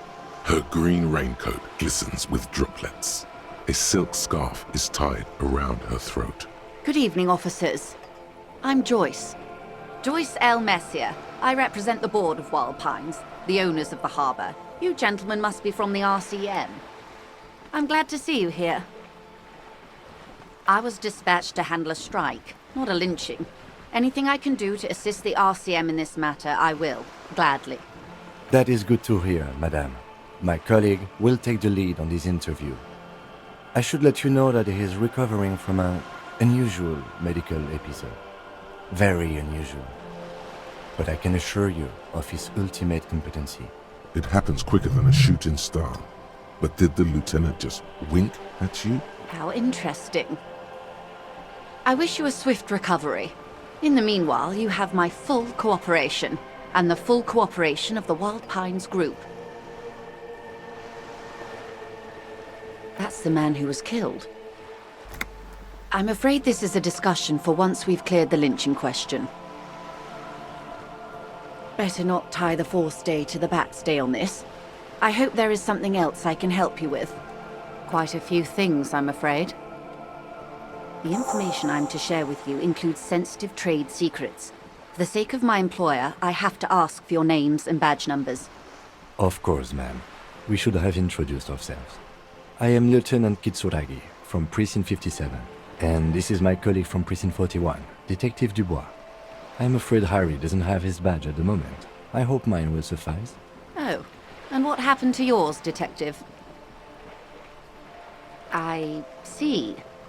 So, are you saying you lost your badge during the course of this episode? Oh dear. Some kind of encephalopathic amnesia. I don't even know how to respond. I do believe you, naive as that may sound. I simply can't imagine what you gain by faking such a condition.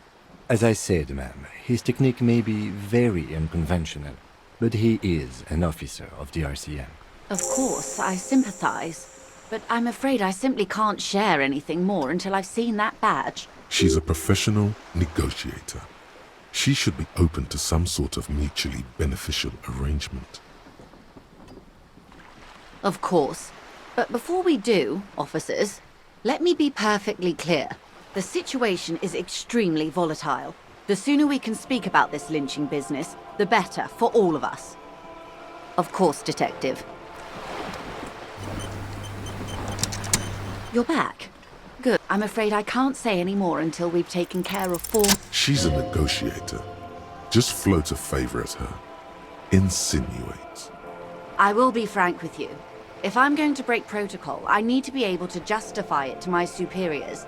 They're going to want to see something very tangible. You're in, but expect her to drive a hard bargain. Reports from inside Terminal B suggest it's a hub for the local drug trade. This is an open secret in Martinez. The Union controls the terminal, so it goes to reason. They're profiting from this trade.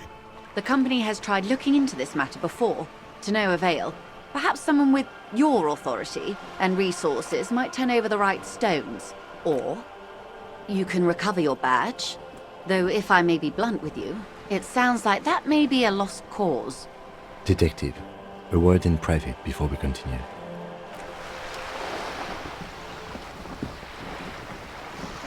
This is not going quite as I hoped it would, Detective.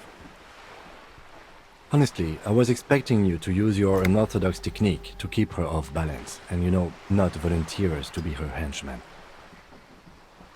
This woman is running circles around us. She might have known about your misplaced badge all along, or she's simply an adept improviser. Either way, we've played straight into her hands. No, if there is reasonable suspicion, we must investigate. Otherwise, she could claim we're siding with the Union, or that we are on their take. We'd never hear the end of it. What I propose is, we ask her, then we investigate, briefly. But do not share the outcome of this investigation with her. We tell her it's done and demand for her information on the lynching.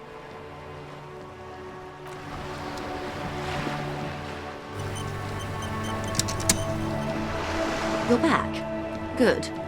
What can I help you with? Is what you want to say, but it isn't that easy, is it? Look at that lady. Take a gander. Squint your eyes, bub. Why, yes.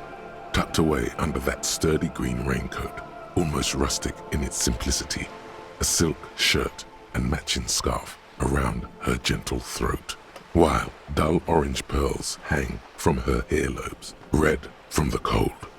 Her light green eyes scan you, full of knowledge and worry, wealth and all its possibilities. These are the kind eyes of the rich man that seem to say everything is possible. Now look at you, you misery-clad simian, barely able to tie your own laces. Your armpits are lakes. A scythe of booze precedes you. Your hair sticks to your forehead and your underwear feels uncomfortable. You're poor, poor as balls. You can't ask this person for money. You're too.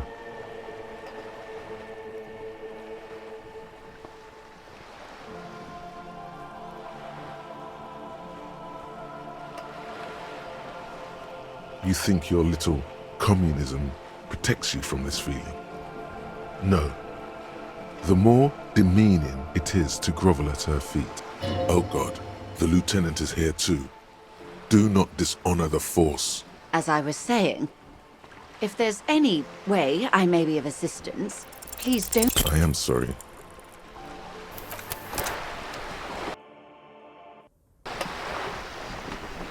You're back. Good. Is what you look at that lady. A well-kempt, yet tastefully, positively while dull orange. These are, now look at, you're poor. Poor, you think you're, oh. As I was saying.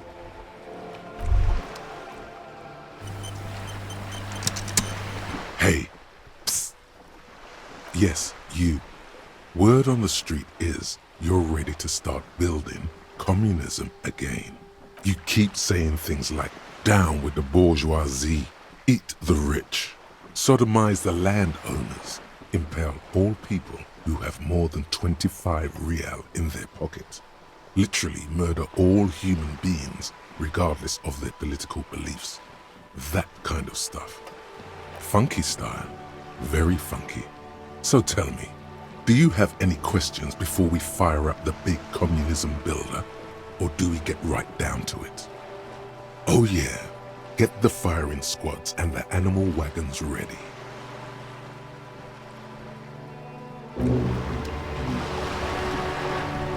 You're back. Good. What can I help you with? I am sorry.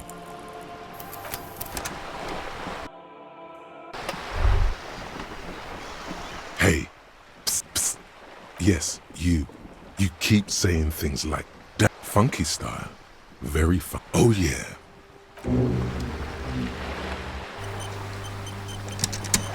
You're back. Good. What can I help you? Voila. You're doing it. Why, yes, I am rich. How much money do you need? Hopefully not too much. I couldn't bring all of it with me. She's surprisingly nonchalant about this. Could it be that she somehow knows more about your predicament than she's letting on? That's a good sum. Not too small, not fantastically large. She removes a few notes and hands them to you. The paper is cold and oily to the touch. There must be about 200 real in that zip bag, maybe a little less, plus some change at the bottom. So, I hope I didn't just bribe you, officer. It may not be technically illegal under the Emergency Act, but still.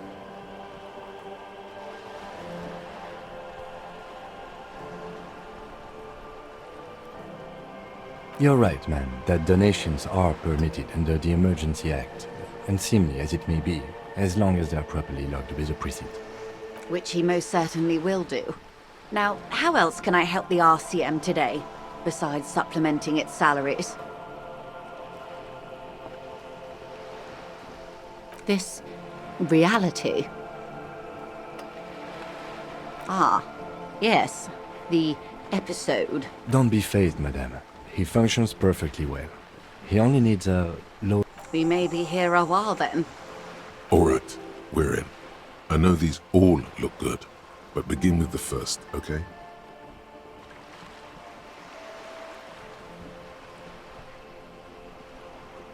Glad to have been of assistance. The little that I know. Anything else? It's quite straightforward. Someone is using Terminal B to smuggle raw ingredients from the Samaran Isola into Revachol with the Union's blessing. Wild Pines has suspected it for years. Ingredients for what, ma'am? Meth and dextroamphetamine, GBL and various synthetic psychedelics.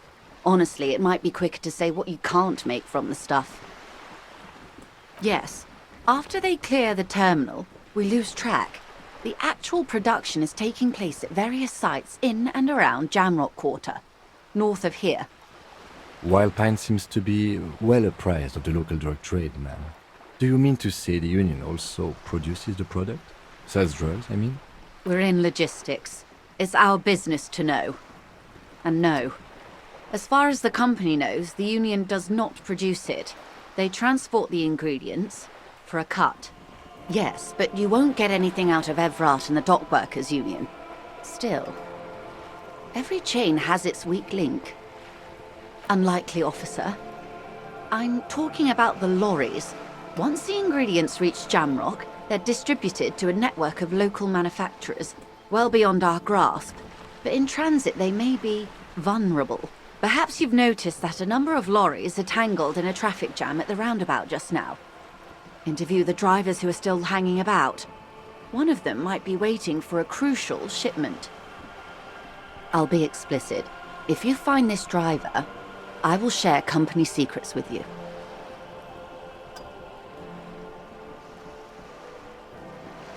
The two might even be connected. Or not. Though, if you have evidence to the contrary, I'm eager to hear it. As eager as I am to share it, Lieutenant, once the job is done. No. We asked East Motor Track to raise the drawbridge. The road company is a partner of one of our subsidiaries. However, this is a limited time opportunity. Once the complaint has been processed by the Trade Committee, they'll have no choice but to lower the drawbridge, and the operation will continue. Thousands of litres of raw ingredients will pour onto the streets of Revachol. Not the east across the river, but the west. The vulnerable, the weary. Well, at least this solves one mystery. What is that, Lieutenant? Why I had to call East Motor Track and beg them to open a drawbridge for me. I'd wondered since I first drove in, on my motor carriage. I am sorry for the inconvenience, Lieutenant Kisaragi, but we need them trapped here. This is a unique opportunity. I'm sure you understand. She simply nods.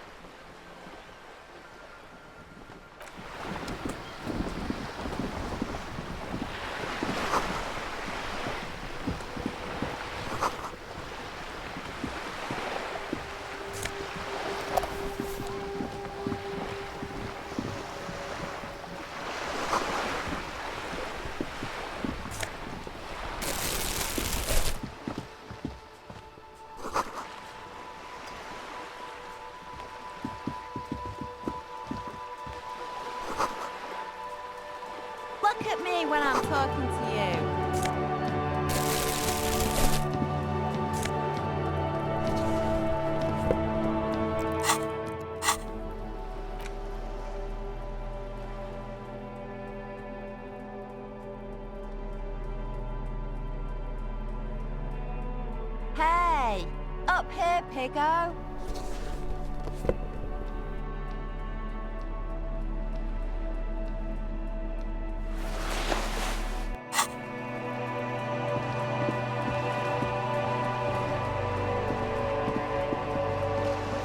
Yeah, you better keep walking.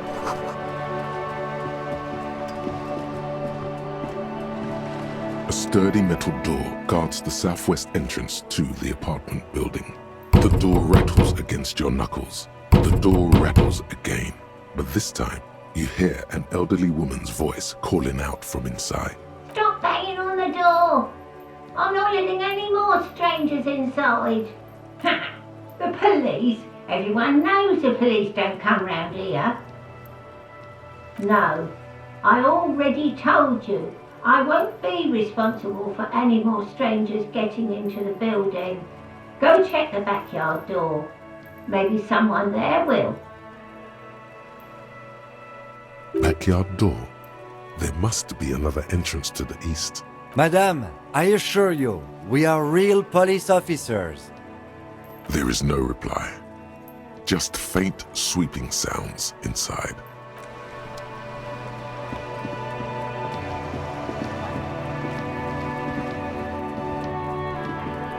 This is a wall on the side of an apartment building.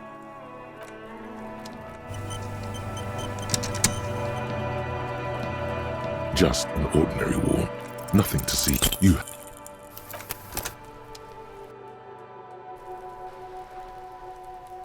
Just an ordinary wall. Nothing you have.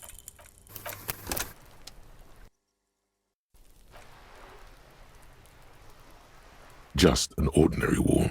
Nothing to see here. You have.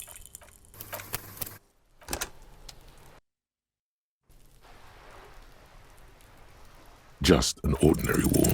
You have.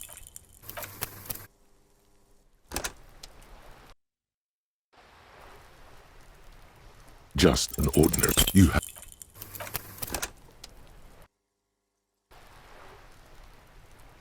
Just an ordinary wall. Because this is no ordinary wall. It is sublime. Look at it. The shadows, the colors. All the other walls on all the other houses must make a pilgrimage in adoration of this, the uncontested pinnacle of wallcraft, color peeled from the very face of God. O Wall Father. Huh? He sounds tired of it all.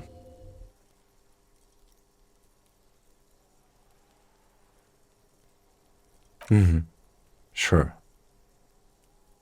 I suppose we have to pass by it again at some point anyway.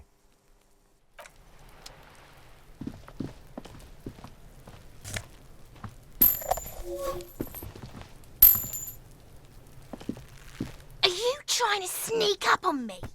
Come to slit my throat in my sleep? Apparently, she doesn't like people standing behind her back. Pig's come to take me out. Trying to snuff me out.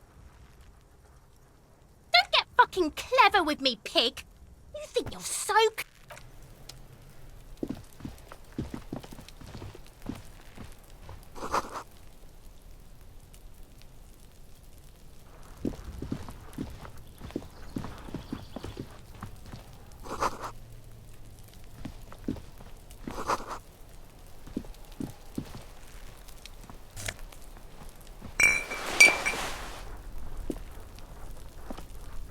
This must be it. The basement door is weather-worn. The copper nails holding the upholstery in place have turned green from sea air, and there's a knocker shaped like a lion's head. The leather upholstery is worn and rough against your jaw. You don't hear any movement. In fact, it's oddly silent in the yard around you. No birds chirp. The door to the... You try to be as silent as you can. It takes a bit of rattling of the handle to loosen the bolt. Finally, the door unlocks with a small clack. Thoughts race through your head. As you hold the open door, you can feel the air moving. A little draft, a whistle.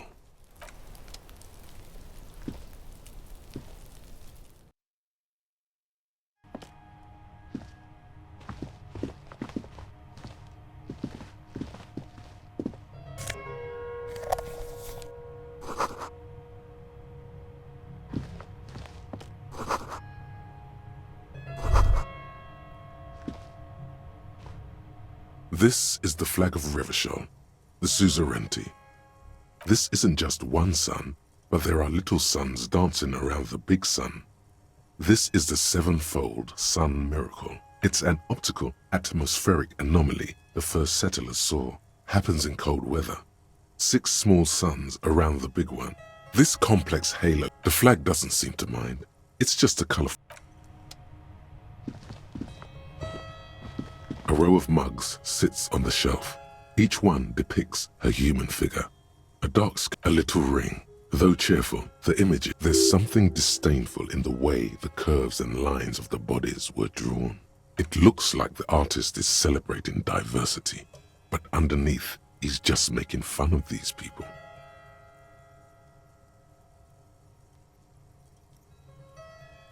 You ain't gonna change someone's mind by calling them a bastard.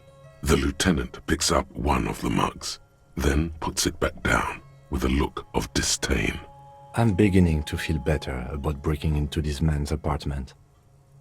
Yes, your broken mug friend would feel very much at home here. The same humor, the same mocking lines. There's the missing tin soldier. Whoever lives here might have used the Whirling's container to dump his trash, and now they've drawn the ire of the Union. The plot thickens, as they say. An interesting little clue. Let's see where this goes. Clues have a way of magically connecting to other clues down the road. Perhaps you should break into apartments more often. Who knows? I'm not expecting too much from this clothes in the trash lead either way. It might turn out to be some random local matter, but still, a nice coincidence.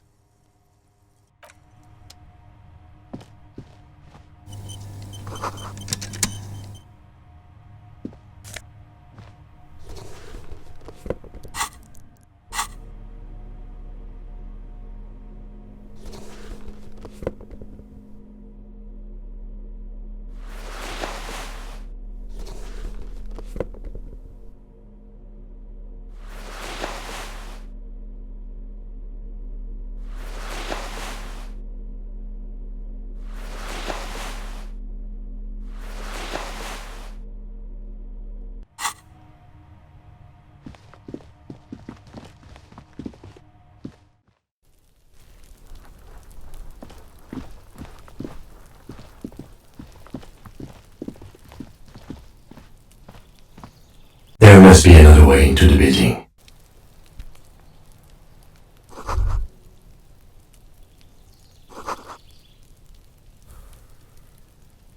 I knew I should have quit. You see a young man on a balcony nursing a cigarette. His eyes have been following you for a while. Not looking for any trouble, officer.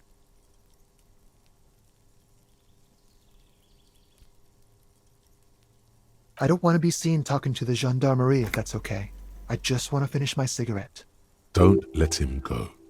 This could be your witness. The balcony has a great view of the whole thing. Is it really that important? Like a nervous cat, he keeps stealing looks at the neighboring windows. All right, but make it quick. Once I finish this cigarette, I have to run. I'd even go so far as to say that the view is a little too good, my dear gendarme. Do you have an estimate of when the body will be taken away? We will remove the body as soon as possible. Now tell us, where were you last Sunday? Oh. You already asked me that, didn't you? Wait, is someone else investigating the lynching? No, not you. Some more muscular type. And when did you speak to this more muscular gentleman? Last week? I don't know. Look. A downy blanket of white to cover up the miserable poverty of the scene. You didn't answer the question. What were you doing last Sunday? I had a friend over. It was my Sunday friend. A Sunday friend? How intriguing. Makes sense. Friends are nice on Sunday. You don't have to work. You can just spend time with pals, watching rugby and drinking beer. He doesn't reply, gesturing no with his cigarette. Under the dull and darkening sky, the neighboring windows stand silent. Someone hides behind a curtain. Those windows have eyes, and those eyes are watching, spying on you three. My name? My name is Martin Martinez. Martin Martinez? Good local name. Let's go with that. No. We won't. Now, if you'll excuse me, I really need to get going. Time to bring out your secret charm. Tears and begging. Show him your emotional side. Throw yourself before his very feet like a dog. Trash? Please don't go. I'll even stop smoking inside. Listen, I really have to go. Ah, there it goes. Wasted. Good luck with the investigation.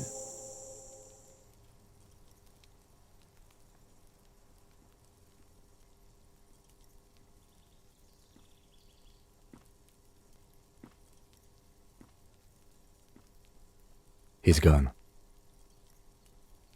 No point in running.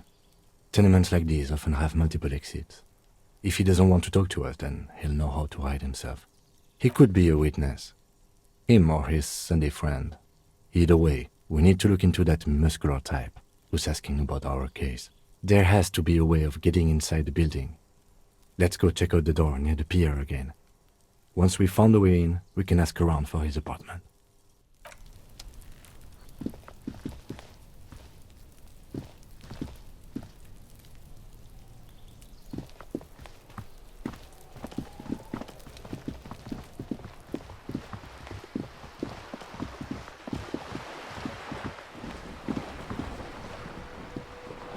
A sturdy metal. This could be a way into the apartment building. Good. We had enough problems with bums and drunks and thieves loitering in the hallway. You have no business here. You're well versed in the kind of threatening legalese that implies criminal liability, but in fact has no meaning whatsoever. I know my rights, and don't you marm me, boy. Miss! Would it help if we offer to show you our badges? Hold your horses. I don't care about your stinking badge. Just come in.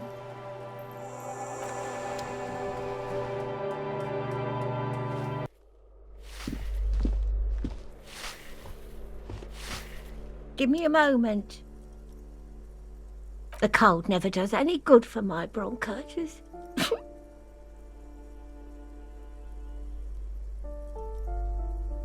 Go ahead, then.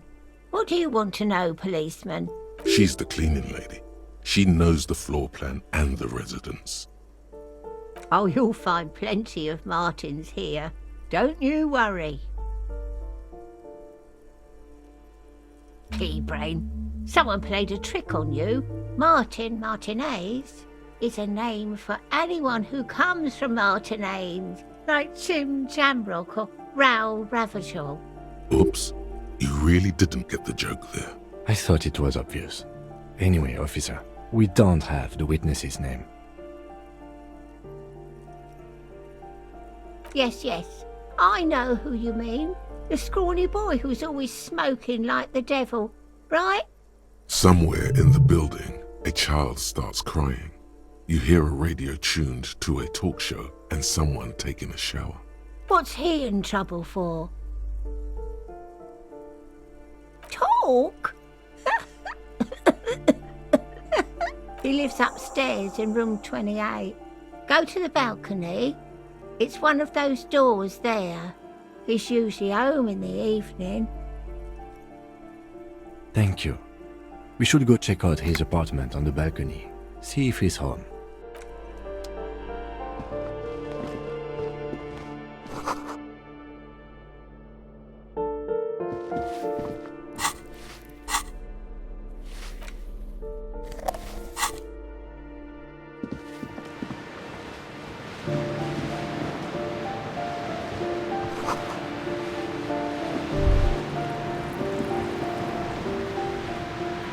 A shift in temperature. The air chills around you. Dust settles on the stony floor. A former architect stands before a slice of window, a room plan in her hand. A cold wave has made the air in the building stand still and frozen, with temperatures falling down to -20 degrees Celsius, is red from the cold. She's breathing on her fingers, clasping the plan. Traces of sadness are visible in her expression. Faint pencil lines on paper depict the same place. It's clean and empty, with new tapestry embellishing the walls. A standard, she had an eye for beauty.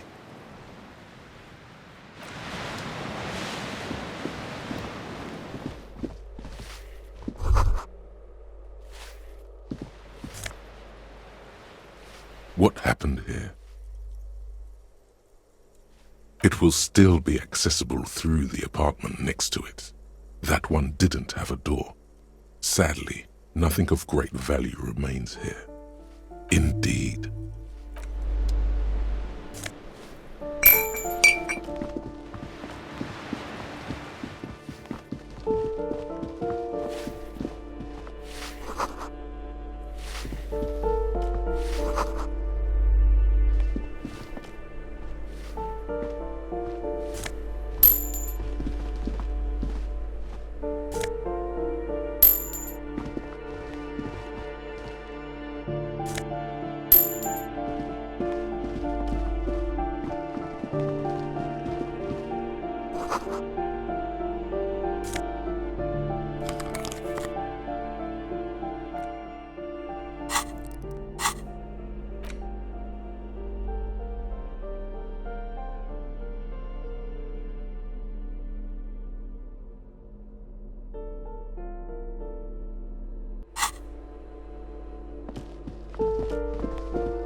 You hear someone walking around inside, rearranging the furniture. The walking stops abruptly, but no one comes to the door. You can feel tension on the other side. A poor communard from the looks of it. The room is barely bigger than a closet.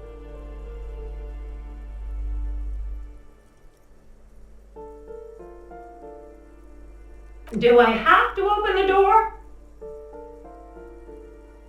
Do you have a warrant? I'm not obligated to open the door if you don't have a warrant. Let's go. We don't have a reason to get inside that apartment. It's generally easier to do things if you have literally any reason.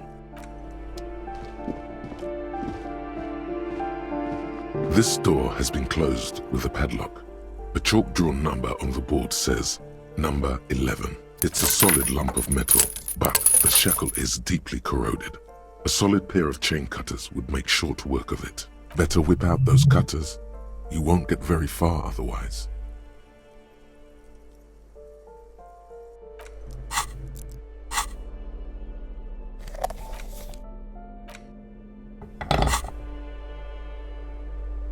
This door has been closed with a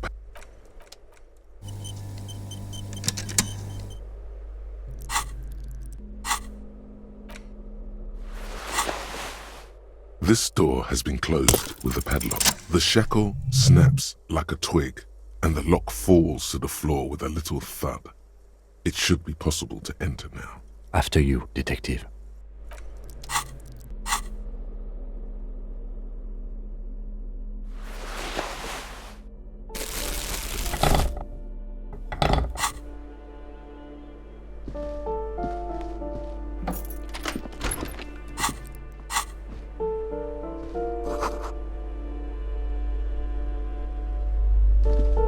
A plaster-cast bust depicts a middle-aged man with impressive sideburns.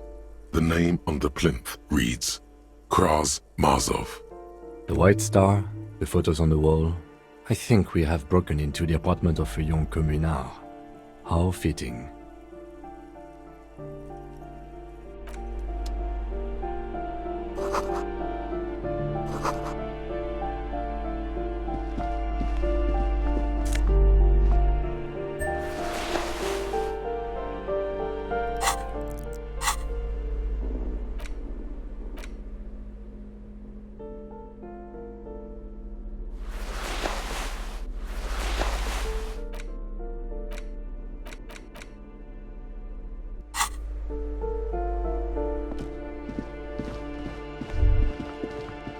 That isn't just a five-pointed star.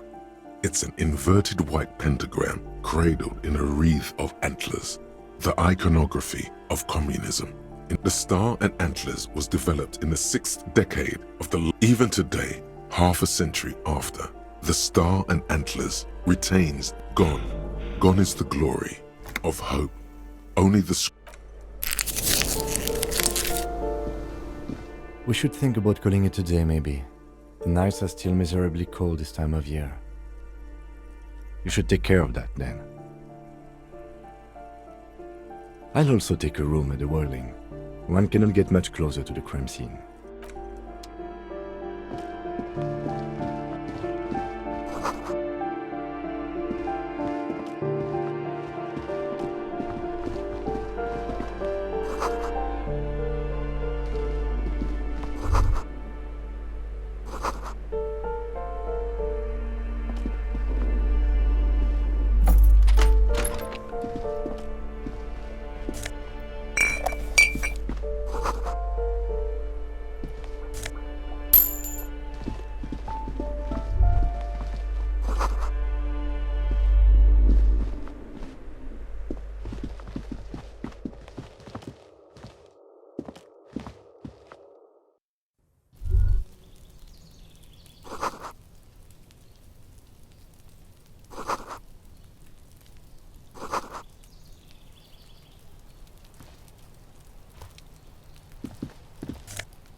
This door is made of metal and appears to be reinforced.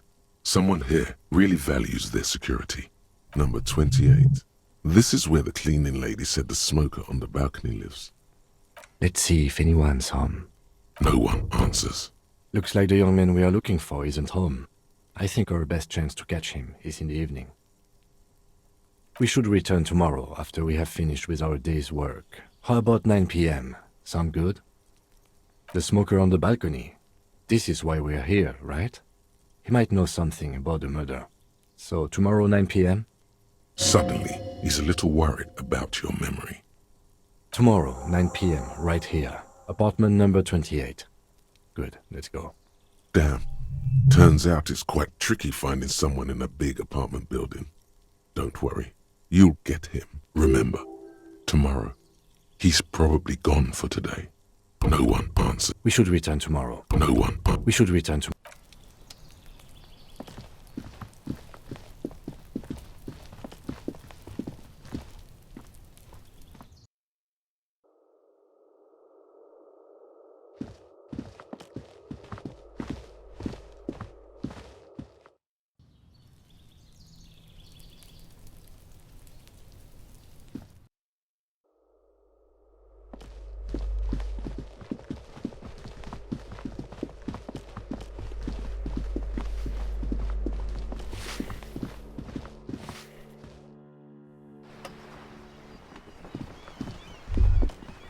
Ruination has come. The broken arches betray the once grand history of this building. It towered over the harbor until it happened. A great force from the northeast fired into the city. Heavy artillery shelled the coastline. Fired from the water. A straight shot into Revachol. The tenement acted as a defensive wall against the worst of the shelling until it was destroyed, and they had a direct firing line.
The pockets of these new jeans are perfect for sticking your hand into. Makes you look cool, calm, and collected. As your hand enters the pocket, your fingers brush against something, soft, yet crinkly. Hey, it's a chewing gum wrapper. It reminds you of the fruity juice of apricots. You should inspect. Not familiar in a good way, you might say. A crinkled chewing gum wrapper. The worn label reads, Tutti Frutti. It's a good question. There is no answer or secret phrase written on the inside of the wrapper, drawn by regret. Stop before you hurt yourself with a Tutti Frutti wrapper. Throw it away, please. You carefully fold the wrapper into a square before putting it back into your pocket.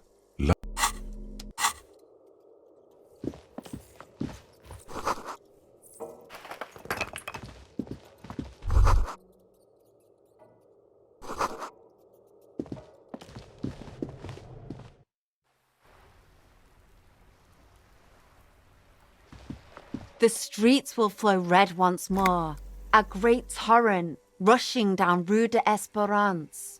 You wait and see. The streets will not flow red with anything. Who are you? I'm Cindy the fucking Skull. What else do you want to know? Date of birth, blood type, the last time I was tested for Hep C. Had a battery of tests just last week. I'm practically a patchwork of interesting critters. Kinda like a Manowar. That smell coming from her paint bucket. It's not paint. It's heavy fuel oil. The lieutenant is desperately searching for another handkerchief.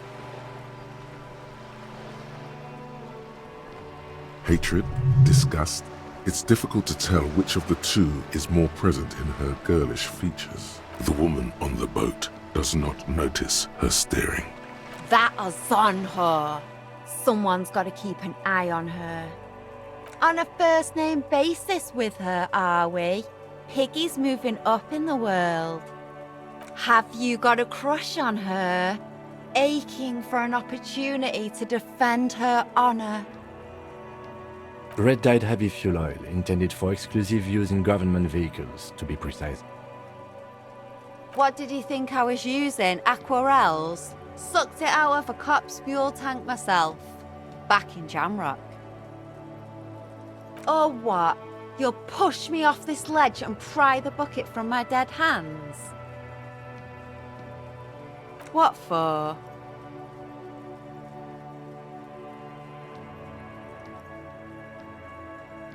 Well, if it's for art. But what kind of art are we talking about?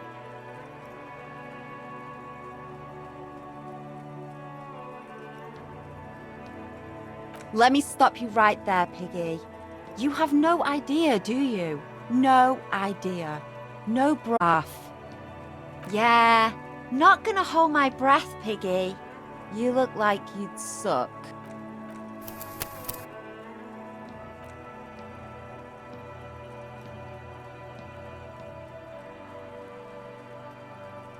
Can't you tell? I'm painting a beautiful mural. I haven't really started it yet. I'm waiting for the right words. Yeah?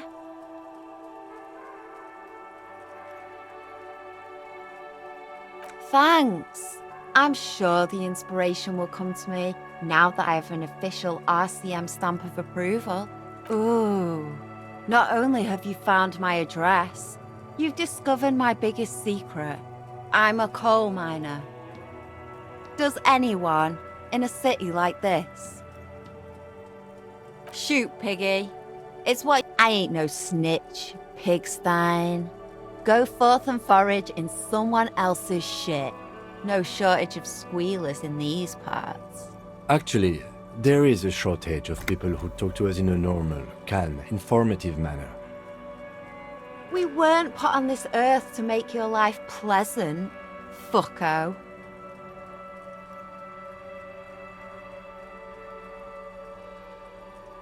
What do I care about some fucking tin eggshells? Ugh, alright, sad Piggy. I'll give you this one. I saw a little girl in the fishing village running around with military-grade handwear. Looked cute as hell. If you haven't been there, the village is a shithole down the coast from the main plaza. Have a good time! No. That's all the snitching Cindy the Skull does for today. Actually, I don't even know why I told you what I just told you. I have a weakness for animals. It's the animal thing again. Damn it. Or a weakness for police officers, miss. Thank you either way. They do say the painter always paints his own portrait. That's pretty fucked up. Even for you, piggo. I think everyone would rather you didn't. You're a real sad sack. You know that? Go ahead then. Art it up. Just try not to hurt yourself. And no self-portraits. Oh, but I'm all out of fuel oil. You know what you should be able to find in your government-issued vehicle? Red-dyed heavy fuel oil. Are you kidding me? Fuel oil is so much cooler. No way you're disfiguring that beautiful wall with something as pedestrian as ordinary paint. My fuel oil is for my kinema. Use your own fuel if you are unable to contain your artistic impulses, but please, leave my kinema out of it. Watch your back, Ungulate. You've got eyes on you.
The tear machine stands in the corner. Your bottles clunk into the machine, and the money appears with a satisfying jingle. You're a richer man now. Do you know what you should do with that money, kiddo?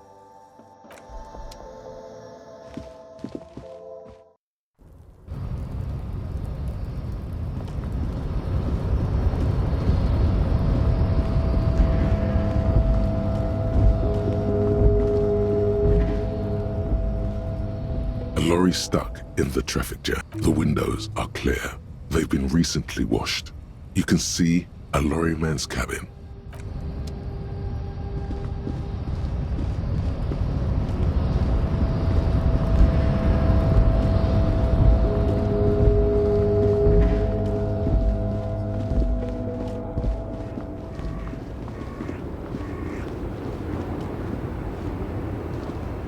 The woman still has no response wherever.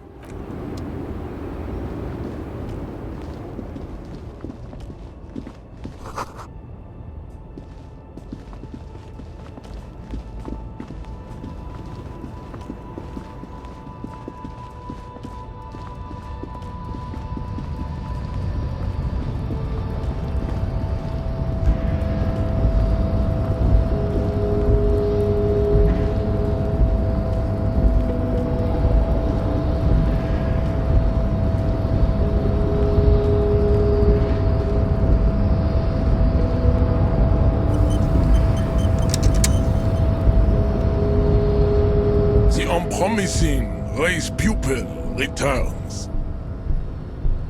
I think this racist is better than the last, but the next racist will be the really good one. That will be the...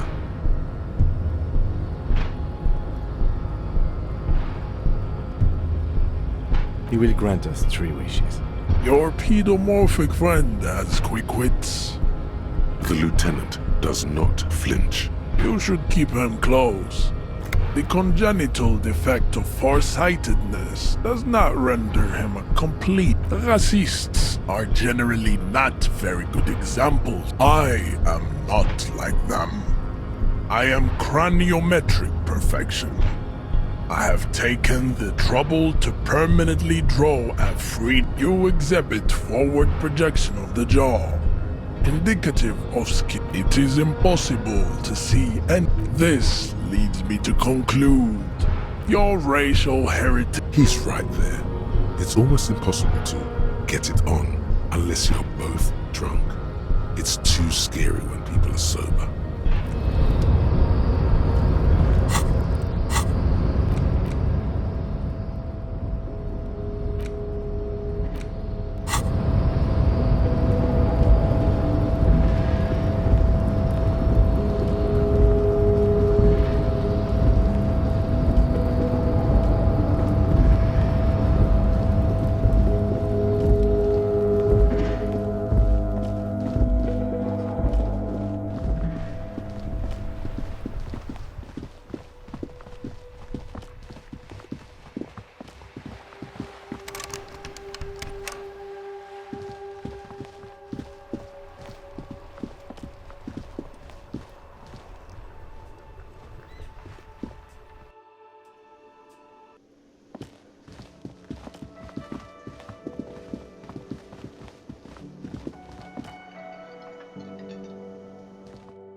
The door is closed.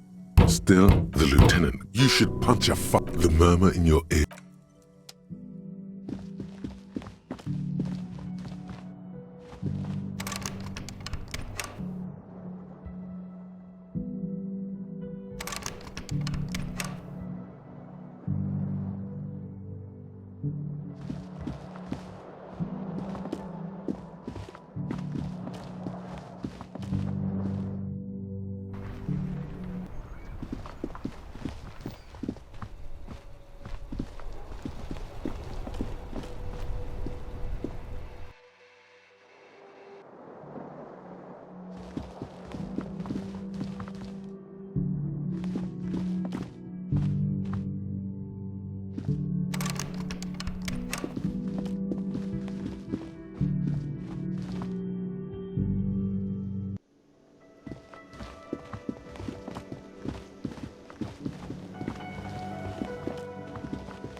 You see a heavy steel door with a prominent dimple.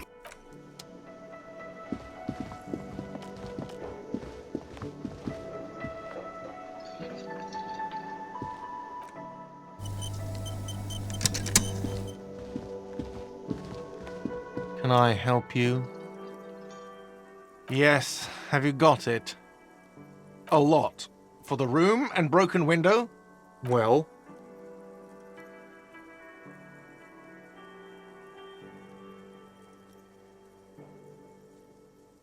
Great, perfect. I hope you enjoy your freezing cold room with the window you broke yourself. I'll unlock the electronic lock to your room. All the doors lock automatically at 9 p.m. Starting tomorrow, please pay for each night in advance. 20 real per night. If you don't have the money, it's over for you. Got it? You've got nowhere else to stay. Time stops advancing after 2 in the morning. If you haven't paid for your room by then, it's game over. Don't leave finding money to the last minute, however. It's harder to make cash after nightfall when the shops are closed and the streets empty. I'll take a room here too. Always happy to have officers from the RCM as guests. Anything else I can do for you?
This is the door to the room you redecorated.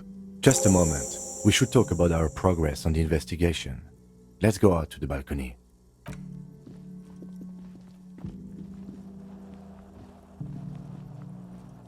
The air outside is brisk. The lieutenant is silent for a moment. He listens to the traffic hum. Then...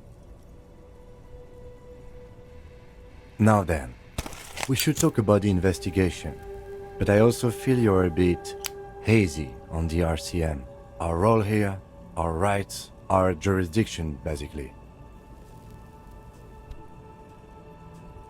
The dying lights of the city shimmer below. Slowly, like luminous clouds, they pass on his lenses.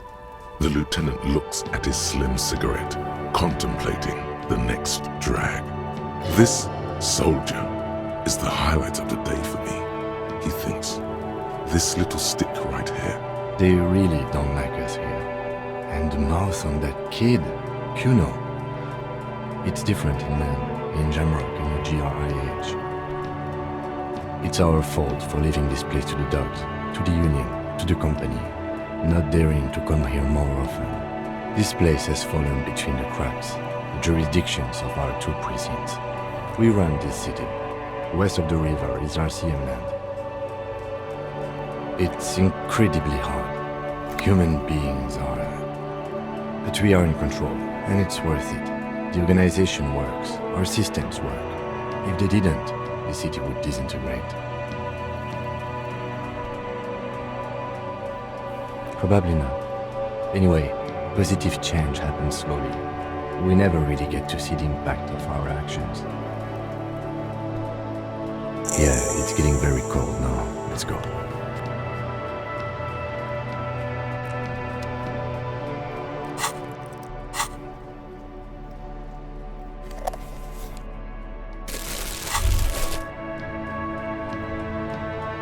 There it is, a brave little army. army in your pocket. The 1st Smokes platoon. You picked the best one. Get a load of this rock and roll cop here, people. Johnny Thundercop fishes a cheap lighter out of his pants. Thick, warm smoke gets sucked down into your lungs. Immediately, you feel a warm nostalgia fill your head, body, and soul. In the bottom right corner of the screen,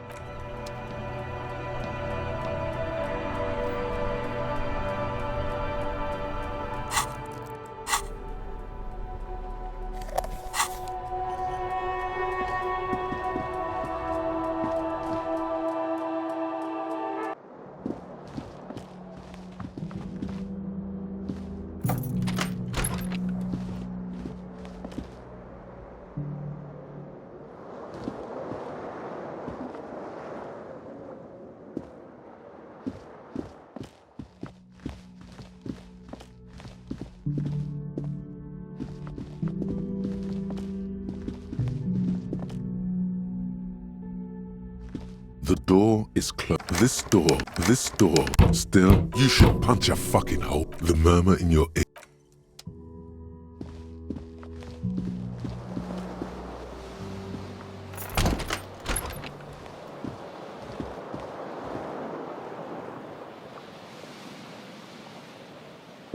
The fan stands still. The switch must be broken, because nothing happens. The bed is cold and not particularly inviting, but it's yours. The sheets look awful.